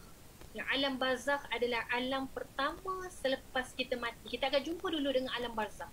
Kita akan mati, adanya sakaratul maut. Malaikat akan tarik nyawa kita, ada proses-proses tertentu. Ya, roh kita akan nanti adalah proses dalam kitab bab kematian ni ada kan. Malaikat akan naik, bawa buku amal kita dan sebagainya. Kemudian bila jenazah dikebumikan, ya, nanti kita akan ada proses-proses. Malaikat nanti akan datang pada kita waktu nanti bila jenazah sudah dikebumikan, roh nanti dan sebagainya. Ya? Tapi nak ceritanya di sini, bila di alam barzakh, Saidina Uthman kenapa menangis ni? Beria menangis. Sebab Saidina Uthman kata, alam barzakh itu adalah alam pertama yang kita akan lalui sebelum alam-alam ataupun stage-stage yang lain. Di mahsyar, di mizan, di hisab amal kita, di titian sirat dan sebagainya. Alam barzakh ini adalah alam pertama. Kerana itu disebutkan, kalau kita ringan, menerima azab yang ringan ataupun yang sikit ketika yang pertama ini, maka perjalanan kita yang akan datang nanti akan jadi ringan juga. Tapi kalau di alam barzakh itu sendiri pun kita dah dapat siksaan azab yang berat, maka nanti apakah lagi perjalanan kita yang di hadapannya, di mahsyar nanti bagaimana? Bagaimana nanti dihisab di mizan Allah? Bagaimana pula di titian siratnya? Maka perjalanannya makin berat. Sebab itulah subhanallah, bila kita bincang tentang Al-Quranul Karim, Al-Quran masa kita hidup kat dunia menjadi panduan kita. Dan Nabi kata Nabi tinggalkan dua untuk kita ini pegang, tidak sesat selamanya, panduan hidup, iaitu Al-Quran dan As-Sunnah. Macam mana Al-Quran kita nak jadikan panduan? Kita kena baca dan faham. Baca dengan kerap dan faham. Dan apa? Kita sebarkan pula kebaikan. Biar orang dapat juga manfaat, dapat juga baca, dapat juga faham. Ya, sebab itu dekat dunia jadi panduan, di alam kubur Al-Quran jadi peneman. Di hari akhirat nanti Al-Quran akan dapat menjadi pembela, pemberi syafaat. Nah, sebab itu kita balik-balik tentang topik kita tadi, ya, tuan-puan, itu selingan lah, ya. Baik. Ya, kita balik-balik tentang topik kita, bagaimana ciri-ciri wanita salihah. Antaranya adalah ini, pertama dibincangkan dalam surah An-Nisa adalah wanita yang taat. Taat ni apa? Yang kita kata taat ini yang buat apa yang diperintahkan, disuruh, ya, oleh Allah, oleh baginda Nabi Muhammad sallallahu alaihi wasallam dan juga oleh suami kita. Maka taat suami pun dia ada juga syarat ataupun ada juga kaedahnya. Selagi mana suami tidak menyuruh kepada perkara-perkara yang memalingkan diri kita, keimanan kita kepada Allah, tidak melakukan perkara yang mensyirikkan Allah, maka selagi itu kita boleh taat kepada suami kita. Maka dilihat kita bagaimana daripada Abu Hurairah, disebutkan bagi Nabi Muhammad sallallahu alaihi wasallam, qala Rasul, law kuntu amiran bi ahadin ay yasjuda li ahadin la amartu mar'ah an tasjuda li zawjiha. Apa maksudnya? Seandainya aku boleh memerintahkan seseorang untuk sujud kepada orang lain, nescaya aku akan perintah isteri untuk sujud kepada suaminya. Apa maksudnya di sini? Ya, sujud ini bukanlah nak kata menyembah, tuan-puan, tidak. Ya, Nabi Muhammad sallallahu alaihi wasallam bahasanya sangat cantik. Yang macam kita lah orang Melayu, kita kalau cakap pun zaman dulu-dululah ni kan, ada lapik-lapiknya, ada perumpamaannya, ada analoginya, ada kiasan-kiasannya, pantun-pantunnya, cantik kan, lembut. Jadi apa yang Nabi sebutkan di sini, sujud ini bukanlah sujud sembah. Ya, sujud sembah, bolehkah kita sembah suami? Bukan. Sujud di sini seolah-olah nak katakan taat. Tapi disebutkan dalam hadis yang atas tu, kalau boleh memerintahkan seseorang untuk sujud, pastilah memerintahkan isteri untuk sujud kepada suaminya. Nak katanya apa? Wahai isteri, wahai wanita, walaupun yang belum berkahwin, berumah tangga, kita ada persiapan ini. Apa dia? Kita tahu nak jadi wanita yang high class, kita taat Allah, taat Nabi, ikut apa yang Allah suka, ikut apa yang Nabi suruh, dan kita juga taat pada suami. Kita elakkan buat apa perkara yang suami tidak suka. Tapi beza pula kalau suami suruh buka aurat, suami suruh buat perkara yang Allah larang, itu beza. Sebab kita kena letakkan yang prioriti, keutamaan. Ya, apa-apa pun keputusan, yang pertama itu pasti Allah dulu. Ya, Allah dulu. Kemudian barulah suami kata apa, kita inlinekan pula. Betul tak? Ya, ada tak dalam Islam begini dan begini? Ya, kalau kata suami suruh setakat yang hari ni masak ni tak ada masalah lah. Ya, kalau suruh kepada perkara dosa, perkara maksiat, maka kita boleh untuk mengatakan tidak. Ya, ada kaedah-kaedah. Baik. Ini pertama. Wanita high class kena taat Allah, taat Nabi, taat kepada suami. Ya, dan seterusnya kita tengok apa dia menjaga. Ya, dalam surah An-Nisa tadi, selain taat ada juga jaga. Jaga apa? Jaga diri, jaga maruah, jaga harta. Dalam satu hadis bagi Nabi Muhammad sallallahu alaihi wasallam, ini saya rasa tuan-tuan, puan-puan pun dah biasa dah dengar berkaitan perkara ini. Ya, apabila seorang wanita atau isteri melakukan sembahyang 5 waktu, 4 perkara ini dijaga. Apa dia? Sembahyang 5 waktu, puasa bulan Ramadan, menjaga maruah diri, mentaati perintah suami, maka dia boleh memilih mana pintu syurga yang dia nak. Subhanallah. Puan-puan, tadi kita bincang ni kan, buat amal kebaikan itu kunci-kunci untuk masuk syurga Allah. Kita buat dengan usaha, tunjuk yang kita sungguh-sungguh nak redha Allah, maka Allah akan berikan syurga sebagai ganjaran yang tidak terkira buat kita. Maka apa? Ini tengok lagi Nabi kata, siap diberikan keistimewaan, boleh pilih mana-mana pintu syurga yang kita nak. Kita tak nak yang ni, pun boleh. Begitulah seumpamanya. Ya, nak kata yang sebegitu sekali. Jadi apa? Jaga diri kita, maruah diri kita. Jaga diri dan maruah ni apa dia? Tuan-puan muslimin muslimat, itu adalah berkaitan tentang aurat, pakaian kita. bagaimana cara pakaian kita, ikhtilat, macam mana cara perhubungan kita, muamalah kita, kehidupan seharian kita bagaimana. Kita jaga diri kita, kita tutup aib suami kita. Sebab apa? Apa yang kita pakai, apa yang kita bawa keluar dari rumah, kita melangkah saja keluar dari rumah adalah dengan membawa nama dan maruah siapa? Nama dan maruah suami. Sebab itu wanita yang high class, dia akan menjaga diri dia sungguh-sungguh. Wanita yang high class, dia akan jaga diri. Dia kata dia ni eksklusif, maka dia tak akan tunjuk aurat, keaiban dia kepada orang-orang yang lain, kerana dia tahu itu hanya milik suami. Ini kita penting, kena tahu, kena jaga. Ini adalah ciri wanita high class. Ada orang, sebab tu kita dah bincang awal-awal tadi, ada orang, kebanyakan orang barat lah kalau di Malaysia pun mungkin ada, tetapi tak banyak lah. Apa dia merasakan dengan membuka aurat itu adalah lebih high class. Sebab dia rasa bila buka aurat tu pakai seksi, lagi orang tengok, orang nampak. Lagi bagi dia cantik. Tapi sedangkan mata-mata yang melihat tadi adalah melihat dengan nafsu, melihat dengan perasaan yang bercampur bau. Bukanlah melihat dengan, sebenarnya bukanlah lihat sebab sebab apa kita kata suka tu, suka kerana nafsu, syahwat. Kita nak jaga perkara-perkara itu, jaga. Jadi wanita yang eksklusif dia menjaga. Perumpamaan lain kita kata apa? Kalau kita kan, kita pergi kedai yang pergi kedai yang mahal-mahal sebagai contoh kan. Pergi kedai mahal-mahal. Kita akan nampak barang-barang yang di kedai tersebut ditutup rapi. Dia ditutup, dia tak ada letak kat tengah jalan, orang lalu lalang boleh pegang, boleh sentuh, tidak kan. Dia setiap harga ada tagging dia, ada penutup dia, ada cover dia, ada kain yang membalut. Orang yang nak pegang tu, penjual yang nak pegang pun pakai glove. Ya tuan-puan, ni kalau kedai-kedai yang mahal kan, brand-brand LV ke apa ke kan. Orang yang penjual sendiri nak ambil barang tadi, nak bagi pada customer yang nak tengok pun, dia pakai sarung tangan. Nak katanya sebegitu sekali dijaga eksklusifnya. Tidak diletak kat tengah jalan, semua orang boleh sentuh, semua orang boleh pegang, itu sangat murah. Tidak. Sebab itu kita umpamanya begitulah diri kita ini. Kita nak eksklusif, bukan untuk tatapan dibuka-buka. Sebab itu ini antaranya menjaga. Jaga diri kita, jadi maruah kita juga terjaga. Jaga harta ini dari sudut tadi dalam surah An-Nisa adalah menjaga harta suami bila ketiadaan suami di rumah. Menjaga harta. Menjaga harta ni ada banyak sudut lah. Menjaga harta sama ada kita kena minta izin suami, nak bagi apa-apa perkara yang suami punya kepada orang lain, walaupun kita bagi pinjam dan sebagainya, minta izin pada suami. Ini antara sudut menjaga harta, harta suami. Baik, dan seterusnya kita lihat mujahadah, usaha. Wanita salihah, doakan juga saya doakan juga kalian semua, tuan-tuan yang ada isteri, ada anak dan sebagainya, puan-puan yang menonton saat ini, kita semua mujahadah, bersungguh-sungguh nak tuju kepada redha Allah dengan usaha dan doa. Dan kita lihat apa dalam hadis ini disebutkan, isteri yang terbaik, khairun nisa amra'ah. Apa dia? Adalah isteri yang menyenangkanmu apabila engkau melihatnya, mematuhimu apabila engkau menyuruhnya, dan menjaga dirinya dan hartamu apabila engkau tidak ada di sampingnya. Maka tengok, usaha doa ini maksudnya apa?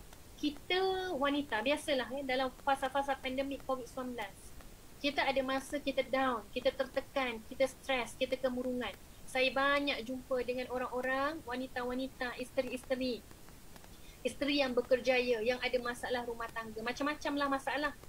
Masalah ini, masalah itu, macam-macam yang kita jumpa. Jadi apa? Usaha apa yang boleh kita buat untuk ubah situasi keluarga itu? Kita nak jadi wanita high class, yang high class di sisi, di pandangan suami, di pandangan Allah. Maka apa? Kena usaha.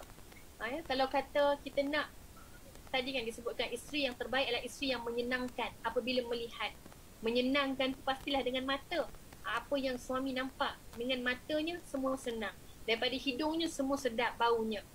Apa yang disuruh kita akan buat. Jadi kita tengok apa usaha yang kita boleh buat, tuan-puan muslimin muslimat. Antaranya kita tengok, saya bagikan satu gambar badan ni, gambar tulang-tulang belulang ni sebagai satu contoh lah ya. Baik.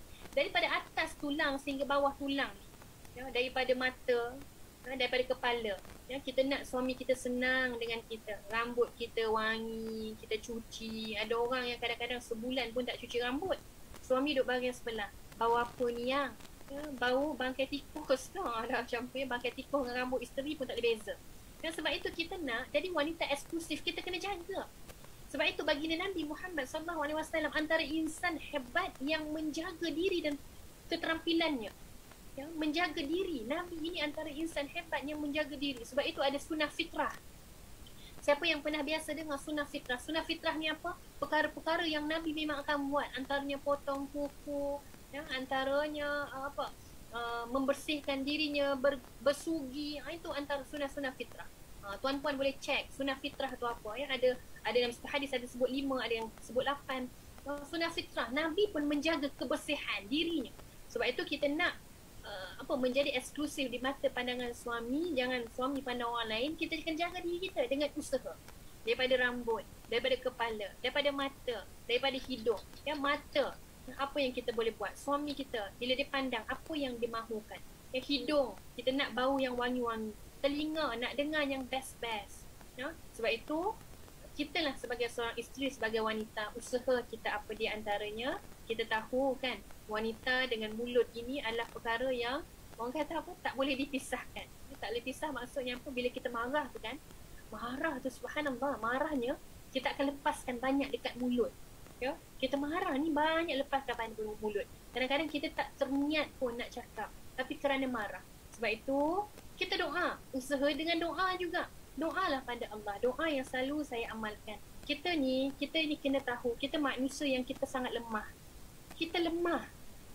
Hati kita walaupun dalam badan kita adalah, walaupun kita kata ini milik kita, hati ni kita punya, bukan suami kita punya. Tapi hati ini pun kita tak boleh kawal tuan-tuan. Hati ini berbolak-balik. Hati ini boleh kejap baik, kejap jadi jahat. Itu dia. Ya? Iman kita naik dan turun. Sebab itu minta balik pada Allah. Minta kekuatan pada Allah. Bila kita rasa marah situasi apa pun, bersepah ke suami ni ke dan sebagainya, anak-anak sebagainya, minta dulu pada Allah. Doa, minta apa? Minta kita jangan marah. Atau minta kesabaran. Doalah dengan minta sabar. Yang antara doa yang selalu saya amalkan dalam solat ataupun waktu nak marah, terus baca. Apa dia? Antara doanya, Allahumma gfir lana. Ya Allah, berikan, limpahkan. Allahumma, ya Allah, ya, kita nak minta keampunan, kita minta Allah berikan kelembutan. Antaranya bila kita baca doa, selain dengan doa, kita boleh dengan istighfar. Istighfar pun boleh melembutkan hati. Istighfar pun boleh menenangkan jiwa kita. Kita tahu kita tengah marah ni, ataupun dengan ta'awuz, ya, dengan minta perlindungan balik pada Allah. Ya, sebab kita tahu bila kita marah, dalam keadaan marah, syaitan akan mengganggu kita. Kita akan makin dan makin marah. Ya, antara doa kesabaran tadi, ya, Rabbana afrigh alaina sabra. Rabbana afrigh alaina sabra. Doa ini dalam surah Al-Baqarah pun ada, dalam surah Al-Baqarah pun ada.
Baik, insyaAllah tuan-tuan dan puan-puan, jangan ke mana-mana, kita tunggu sebentar. Datuk Ustazah sedang azan, sehingga sebenarnya kita telah masuk waktu asar, saya rasa. Di Ustazah ketika ini di Banting, Selangor. Kami di Kedah masih lagi belum masuk waktu asar, orang Kedah kata. Okey Ustazah, macam mana? Bolehkah kita kembali?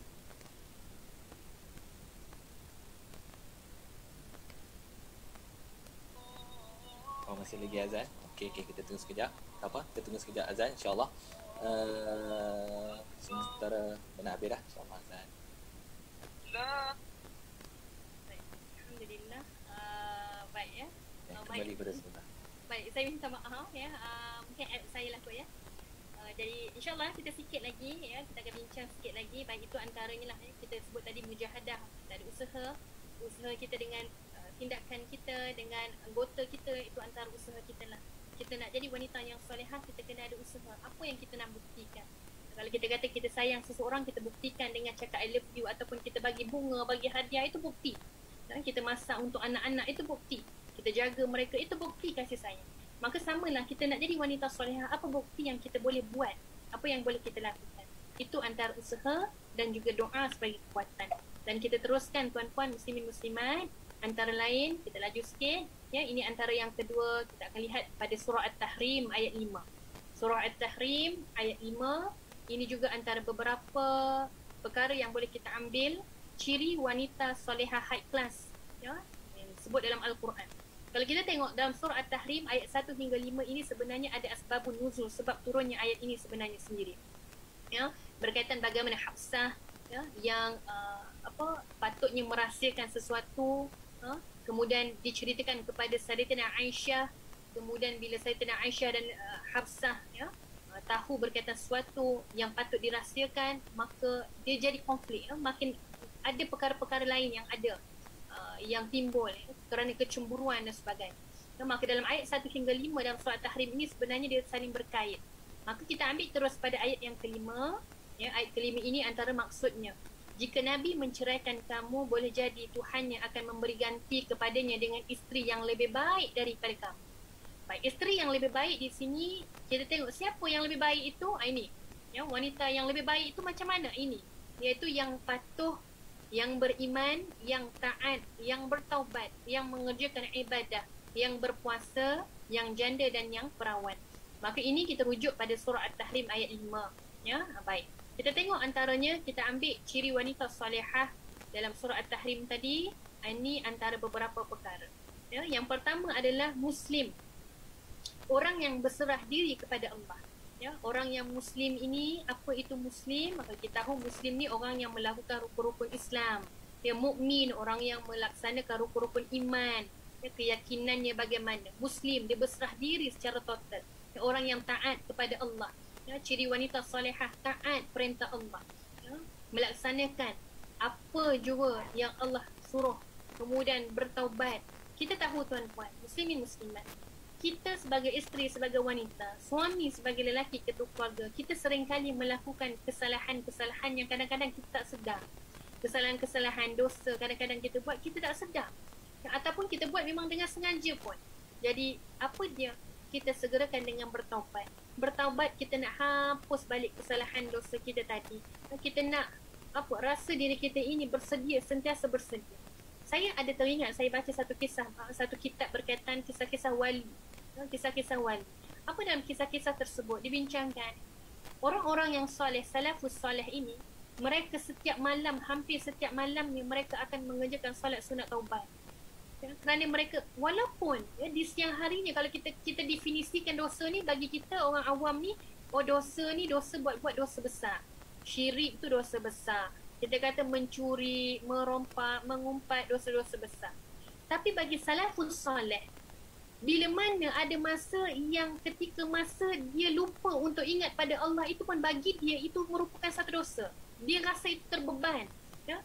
Ada masa-masa kalau kita katakan kita ni biasalah, bila kita tengok TV pun kadang-kadang kita lupa nak zikir, kita lupa. Jadi kita rasa itu biasa. Tapi orang yang soleh, salafus soleh, hatta bila mana dia rasa ada saat dia terlupa dengan mengingati Allah, walaupun sekejap pun, dia rasa itu adalah perkara besar yang dia buat. Maka dengan taubat, setiap malamnya diisi dengan taubat, setiap malamnya diisi dengan minta keampunan kepada Allah. Saya terbaca lagi dalam kisah-kisah wali Allah, kisah-kisah salafus salih. Yang ada kisah-kisah orang-orang yang soleh ini, ya, dalam waktu-waktu malam itu mereka bertaubat dengan apa? Mereka masuk dalam kubur yang mereka buat sendiri, untuk rasakan betapa suasana kubur itu secara realitinya. Dia bina kubur yang betul-betul kubur, tapi kubur yang dibuat lah, yang dibina. Ya, maka dia masuk dalam tempat dalam kubur tadi untuk merasakan bagaimana rasa keinsafan, rasa nak minta keampunan Allah, rasa taubat, sehingga kan sebegitu sekali nak melahirkan dalam hati kita ini rasa keinsafan. Sebab manusia, yang ulama kata apa, orang yang melakukan dosa berulang kali, dosa tadi ibarat tembok-tembok yang menjadi penghalang pada diri dia. Satu dosa, dua dosa, jadi makin banyak tembok pada diri kita. Bila banyak tembok, perkara-perkara itulah yang menghalang kepada kita ini mudah untuk apa? Bila orang nasihat kita mudah nak marah, kita akan susah untuk menangis kerana keinsafan, taubat. Jadi cek balik. Ada orang yang dirasa, Ustazah, benda ni sedih, tapi kenapa saya susah menangis? Kenapa saya tak boleh pun mengalirkan air mata? Cek. Takut kenapa? Takut hati kita ketika itu penuh dengan titik-titik hitam dosa-dosa kita. Jadi keras. Dia dah tak rasa nak menangis. Ada orang yang baca Al-Quran dan rasa bergetar hatinya boleh menangis. Tapi ada orang baca ayat yang sama tapi dia rasa tak ada apa-apa. Baca ayat yang sama tapi tak menangis pun. Baca ayat yang sama, terjemahan yang sama tapi rasa kosong. Sebab apa? Kerana semua itu berbalik pada hati dia. Ya, orang yang menangis, dia rasa baca perkara-perkara yang mendekatkan diri daripada Allah, hati dia boleh bergetar. Itu perbezaan. Kita nak kata bagaimana kondisi keadaan hati. Dan seterusnya orang yang ibadah. Wanita solehah, ibadahnya juga hebat. Sebab itu saya suka pesan juga pada diri saya. Banyak kali kita pesan pada diri sendiri. Ya, wanita zaman sekarang mungkin berbeza. Beza sebab apa? Kita banyak peranan. Kita ini ibu, kita ini bekerjaya, kita ada anak. Semua urusan kita buat. Lagi-lagi pula sekarang work from home, kerja dari rumah. Yang mana sedang bekerja anak pula, nak masak pula, kejap lagi ini pula itu. Jadi kita rasa tertekan, kita penat.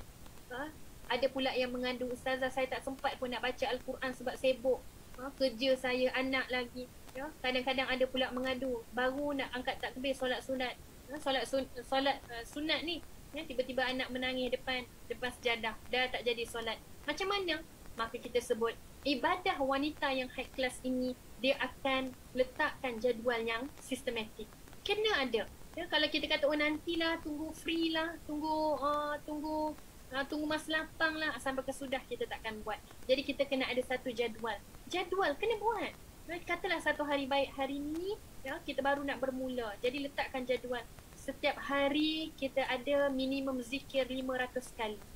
Habiskan target kita.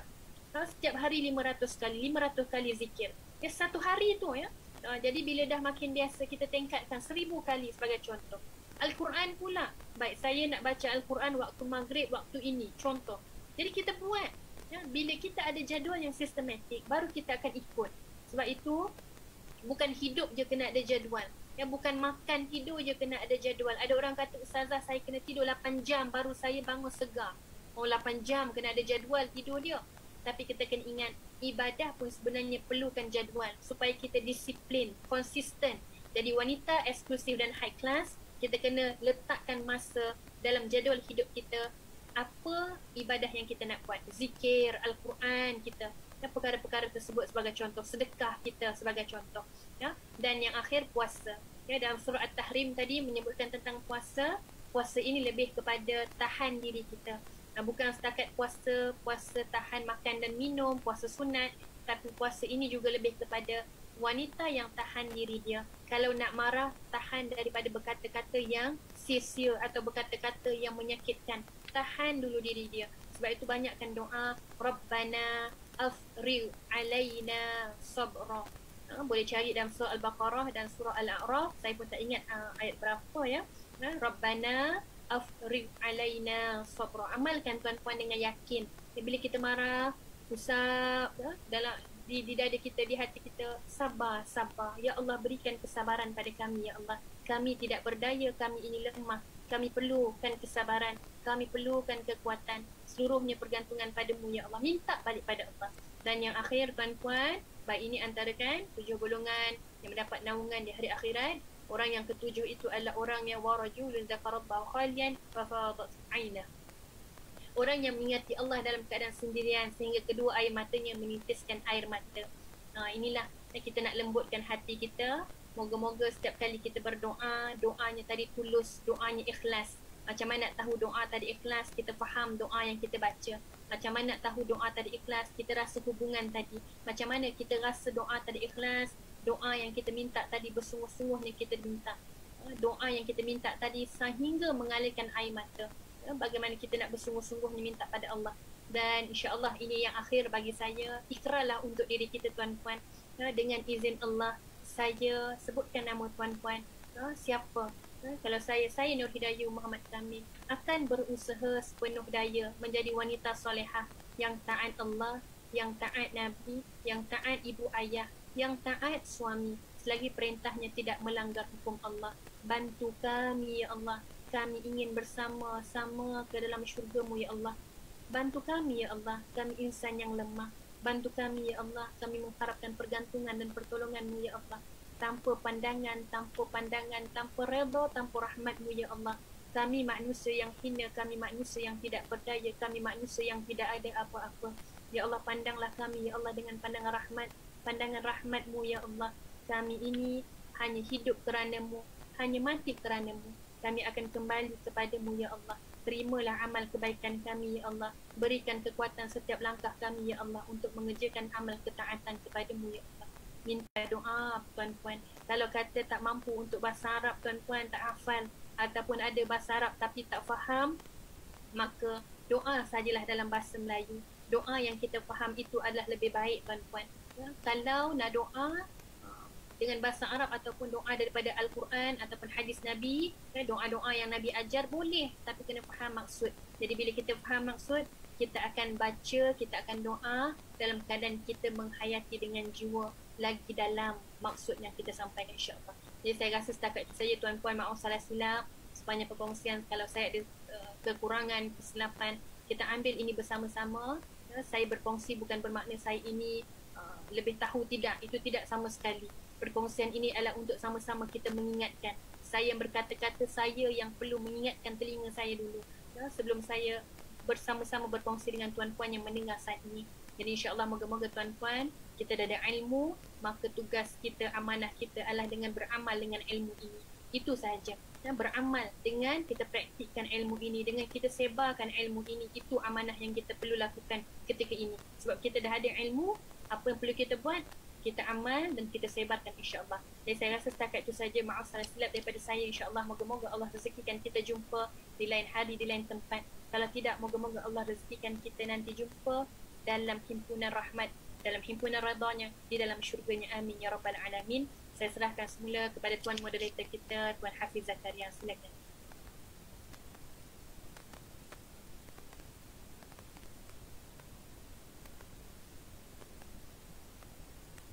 Alhamdulillah, terima kasih banyak-banyak Ustazah Dai Hidayu atas perkongsian ilmu tadi. Saya yakin dengan apa yang Ustazah bagi tahu, kita dah dapat ilmu, kita perlu amal. Alhamdulillah, moga-moga dengan amalan yang kita buat, pahala berpanjangan atau berterusan kepada penyampai ilmunya, iaitu Dai Hidayu Ustazah. Terima kasih banyak-banyak sekali. Saya mewakili syarikat mengucapkan jutaan terima kasih atas perkongsian ilmu Ustazah sebentar tadi di bawah tajuk wanita high class dalam aspek Islam. Jadi saya ingatkan kembali kepada semua yang berada di Zoom meeting, pihak pengurusan telah pun menghubungi anda di ruang chat untuk memberi hadiah misteri. Kita beri kepada semua yang menonton di Zoom meeting.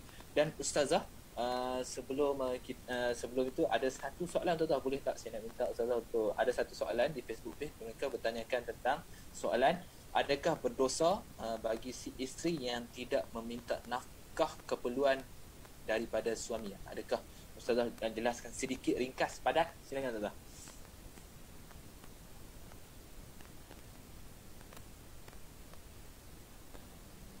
Alhamdulillah, baik. Terima kasih kepada yang bertanya soalan. Terima kasih kepada tuan moderator.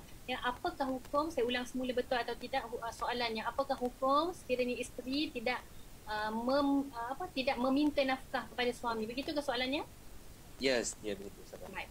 Ya, baik. Kalau kita tahu tuan-puan muslimin muslimat, kalau kita dah tengok carta tadi ya, hukum adalah wajib ke atas suami memberi nafkah kepada isteri, pada keluarga.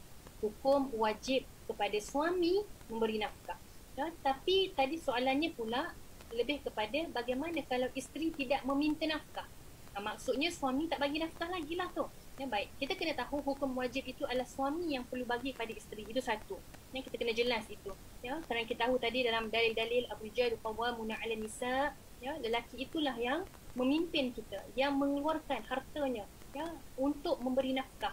Dan kita tahu juga ya nafkah anak-anak juga adalah di atas tanggungjawab suami. Tetapi ya, dalam konteks semasa sekarang ya, kita tahu bagaimana keadaan ekonomi di Malaysia, bagaimana keadaan ramai orang dibuang kerja ataupun kerja tapi gajinya mungkin dipotong dan sebagainya. Macam-macam keadaan sekarang yang berlaku.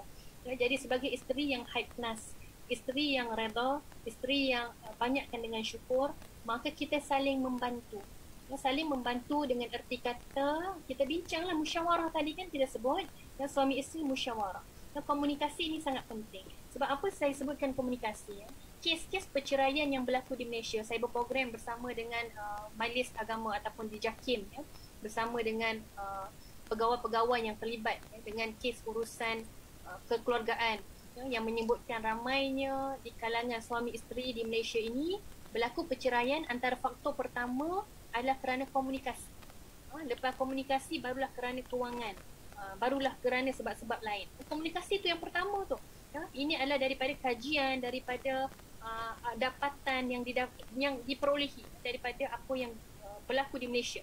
Jadi bila kita sebut itu, komunikasi ni sangat penting. Kalaulah kita tahu, baik Suazah, suami saya sekarang ni berhenti kerja, diberhentikan kerja, jadi tak ada duit untuk bayar nafkah. Ya, jadi macam mana? Adakah saya perlu minta ataupun bagaimana? Baik, di sini kita kena musyawarah. Mesyuaratlah ataupun berbincang. Ya, sama-sama berbincang. Suami pun kata, baik yang abang pun usaha untuk cari kerja. Isteri pun memang tengah kerja. Jadi sambil-sambil itu isteri boleh bantu dengan kerelaan isteri. Ya, tapi pastilah yang pertama kita sebut tadi, tanggungjawab tadi memang atas bahu suami, itu wajib. Ya, suami perlu menyediakan ya, kepada keluarga. Tapi seandainya dalam faktor-faktor ataupun situasi-situasi tertentu macam kita bincang tadi, ya, suami sakit ataupun suami hilang pekerjaan dan sebagainya, kita perlu duduk berbincang, komunikasi yang baik. Ya, jadi suami pun bagi tahu, baik, saya memang tengah cari kerja sekarang. Saya memang tengah cari kerja, saya usaha cari kerja. Baik, kita pun tahu suami pun tengah berusaha, maka kita dalam sambil-sambil itu kita juga boleh membantu. Kita dengan itu kerelaan lah, kita sebut dengan kerelaan, kita yang nak sama-sama membantu. Sebab kita tahu hubungan kekeluargaan suami isteri ini adalah bila mana kita sama saling-saling melengkapi. Kita tahu bila mana kekurangan. Sebab itu saya suka. Pernah tak tuan-puan pun mungkin pernah dengar, suami diuji bila dia berharta. Suami diuji bila dia berharta. Tetapi isteri diuji bila suami tidak berharta, suami tidak ada apa-apa. Kan betul ke tidak tu? Betul kan ya? Suami diuji bila dia berharta. Bila dia berharta mulalah kan orang kata cari yang lain lah ya, pandang lain lah sebagainya. Dia diuji ketika itu. Bila dia berharta. Tapi bila dia tidak berharta, siapa yang diuji? Isteri yang diuji ketika itu. Sebab itu wahai isteri, duduk bincang elok-elok. Duduk bincang. Ya, kalau kata Ustazah, dah berapa lama dah ni suami saya berhenti kerja, tapi duduk goyang kaki je, seolah-olah macam saya kena pelihara biawak hidup pula. Contoh ya, topik-topik biawak hidup ni pun antara topik-topik famous jugalah ya, kalau dalam sesi kaunseling ya. Ya, isteri-isteri yang mana kata suami tak kerja ya, seolah-olahnya isteri yang bagi makan, bagi nafkah pula ya. Jadi ini kita kena perlukan perbincangan, bincang bersama suami isteri bagaimana situasi kedudukannya. Ya, dan kalaulah sekiranya perkara itu ataupun suami pun memang tak nak, dia tak nak, jadi boleh rujuk kepada tempat-tempat sebagai contoh Jabatan Agama Islam ya, tempat-tempat yang tertentu ya, untuk diberikan sesi kaunseling ya. Sesi kaunseling ni bukan untuk isteri saja tapi untuk suami juga ya, sesi kaunseling bersama. Sebab itu moga-moga selain sebelum kita nak pergi sesi kaunseling tu, kita kena musyawarah dululah sebenarnya ya, duduk bersama suami isteri, bincang baik-baik, bincang, kata abang-abang saya boleh tolong saat ketika ini sebab saya bekerja. Abang duduk rumah, abang tolong uruskan rumah tangga. Ya, tolong urus apa? Tolong jaga anak. Jadi tak payah dah nak asuh anak, nak hantar kepada pengasuh sebagai contoh. Tolong kemas-kemas rumah sebagai contoh. Jadi isteri pula yang keluar bekerja sambil-sambil suami usaha untuk mencari kerja yang baru. Itu antaranya. Jadi, apakah hukum jika isteri tidak meminta nafkah? Selalunya perkara ini berlaku bila mana isteri yang berkerjaya. Ya, isteri yang dirasa dia mampu. Dia mampu, dia kata kalau suami tak bagi duit pun dia boleh beli sendiri sebagai contoh kan. Jadi paling-paling tidak pun rumah, kita dah bincangkan nafkah-nafkah tadi ada pelbagai. Ya, makan minum, perkara asas, ya, rumah sebagainya. Jadi mungkin kalau isteri kata abang tak payahlah bagi saya nafkah duit bulan-bulan. Abang cuma bayar duit rumah je. Apa pun boleh. Sebab itu kita kata ini adalah soal budi bicara ataupun musyawarah. Perbincangan. Bagaimana kita nak bincang dengan suami kita. Ya, sebab sekarang ni kita faham isteri pun ramai yang dah bekerja. Ada pula yang saya jumpa ramai yang banyaknya isteri yang kadang-kadang bekerja gaji lebih tinggi pun daripada suami. Ya, jadi sebab itu kita kena berbincang. Macam mana kita nak berbincang? Dan apa sebenarnya hikmah nafkah ni pada suami? Apa hikmahnya? Ya, walaupun kita kata isteri tu dia sebenarnya mampu je, ya. Yang lebih baik sebenarnya walaupun isteri itu lebih mampu, gajinya tinggi, tapi suami ada usaha juga untuk memberi nafkah. Ada usaha, itu lebih baik. Sebab apa? Kerana ulama kata nafkah yang diberikan suami kepada isteri itu adalah akan melatih rasa hormat dan taat isteri pada suami. Tengok, ulama kata itu akan melatih rasa hormat dan taat. Walaupun kita kata mungkinlah suami daripada gaji dia, gaji bulanan dia, kita tolak-tolak hutang, tolak-tolak bayar itu ini, yang boleh dibagi pada isteri 300 sebagai contoh. 300 setiap bulan. Isteri pula gaji 10,000, 15,000 contoh setiap bulan. 300 tu sebenarnya bagi dia pejam mata je lah, nak katanya lah, macam kecil lah nilai. Tapi suami yang bagus dia akan bagi juga, ya, sebab kita tahu itu nafkah, nafkah apa yang dibagi dengan kemampuan dia lah, kemampuan dia, bukan apa yang isteri minta, tapi dengan kemampuan suami. Ikut gaji dia juga, ikut perbelanjaan, ikut hutang dan sebagainya, lepas tolak-tolak itu ini. Jadi apa, bila kita bincangkan ini, suami yang dirasa dia boleh usaha untuk bagi duit bulanan, selain daripada rumah yang dia sediakan, makan minum yang dia sediakan, dia pun nak bagi duit bulanan, boleh, maka isteri tadi pun boleh terima walaupun gaji dia lebih tinggi. Sebab apa? Sekali lagi kita sebut untuk melatih rasa hormat, rasa taat isteri kepada suami. Sebab kita tak nak bila isteri rasa dia hebat, maka nanti bila duduk kat rumah isteri jadi bos pula, kan, itu kita tak nak lah. Ya, kita lihat bagaimana Sayyidatina Khadijah mengajarkan kita. Sayyidatina Khadijah ni adalah seorang wanita business woman yang hebat ketika zaman Nabi. Tapi Sayyidatina Khadijah bila berada di rumah bersama Nabi, Sayyidatina Khadijah menjalankan tugas sebagai isteri yang sangat baik. Kita nak tiru seperti itu insya-Allah. Jadi saya rasa mungkin menjawab atau tidak ya kepada orang yang bertanya tadi. Alhamdulillah, terima kasih banyak Ustazah. Alhamdulillah menjawab jawapan itu tadi, di mana yang fokus utamanya adalah keperluan nafkah itu daripada suami, hukumnya adalah wajib insya-Allah. Alhamdulillah, terima kasih banyak yang bertanyakan soalan di Facebook.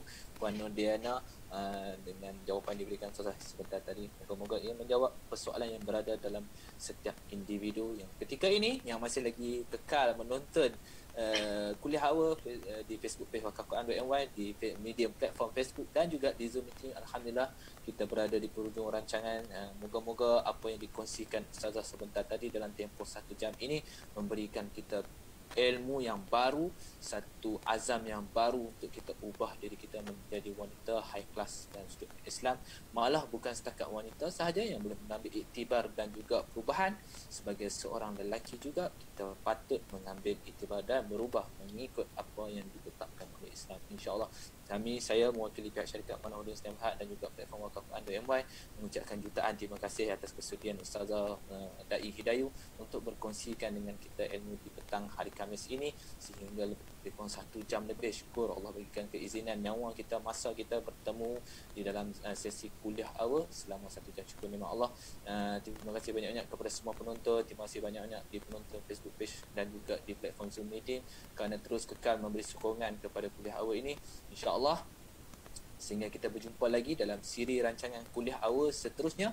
Terus kekal bersama dengan platform Wakaf Quran.my, satu-satunya platform wakaf Al-Quran di Malaysia yang menyediakan kelebihan sistem track and trace. Alhamdulillah, sehingga kita berjumpa lagi saya sudahi. Jangan lupa solat asar telah pun masuk waktu asar. Jangan lupa saya ucapkan selamat menunaikan solat waktu asar.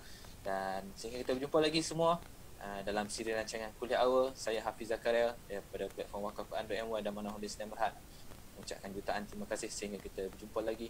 Saya sudahi dengan wabillahi taufiq wal hidayah. Wassalamualaikum warahmatullahi wabarakatuh.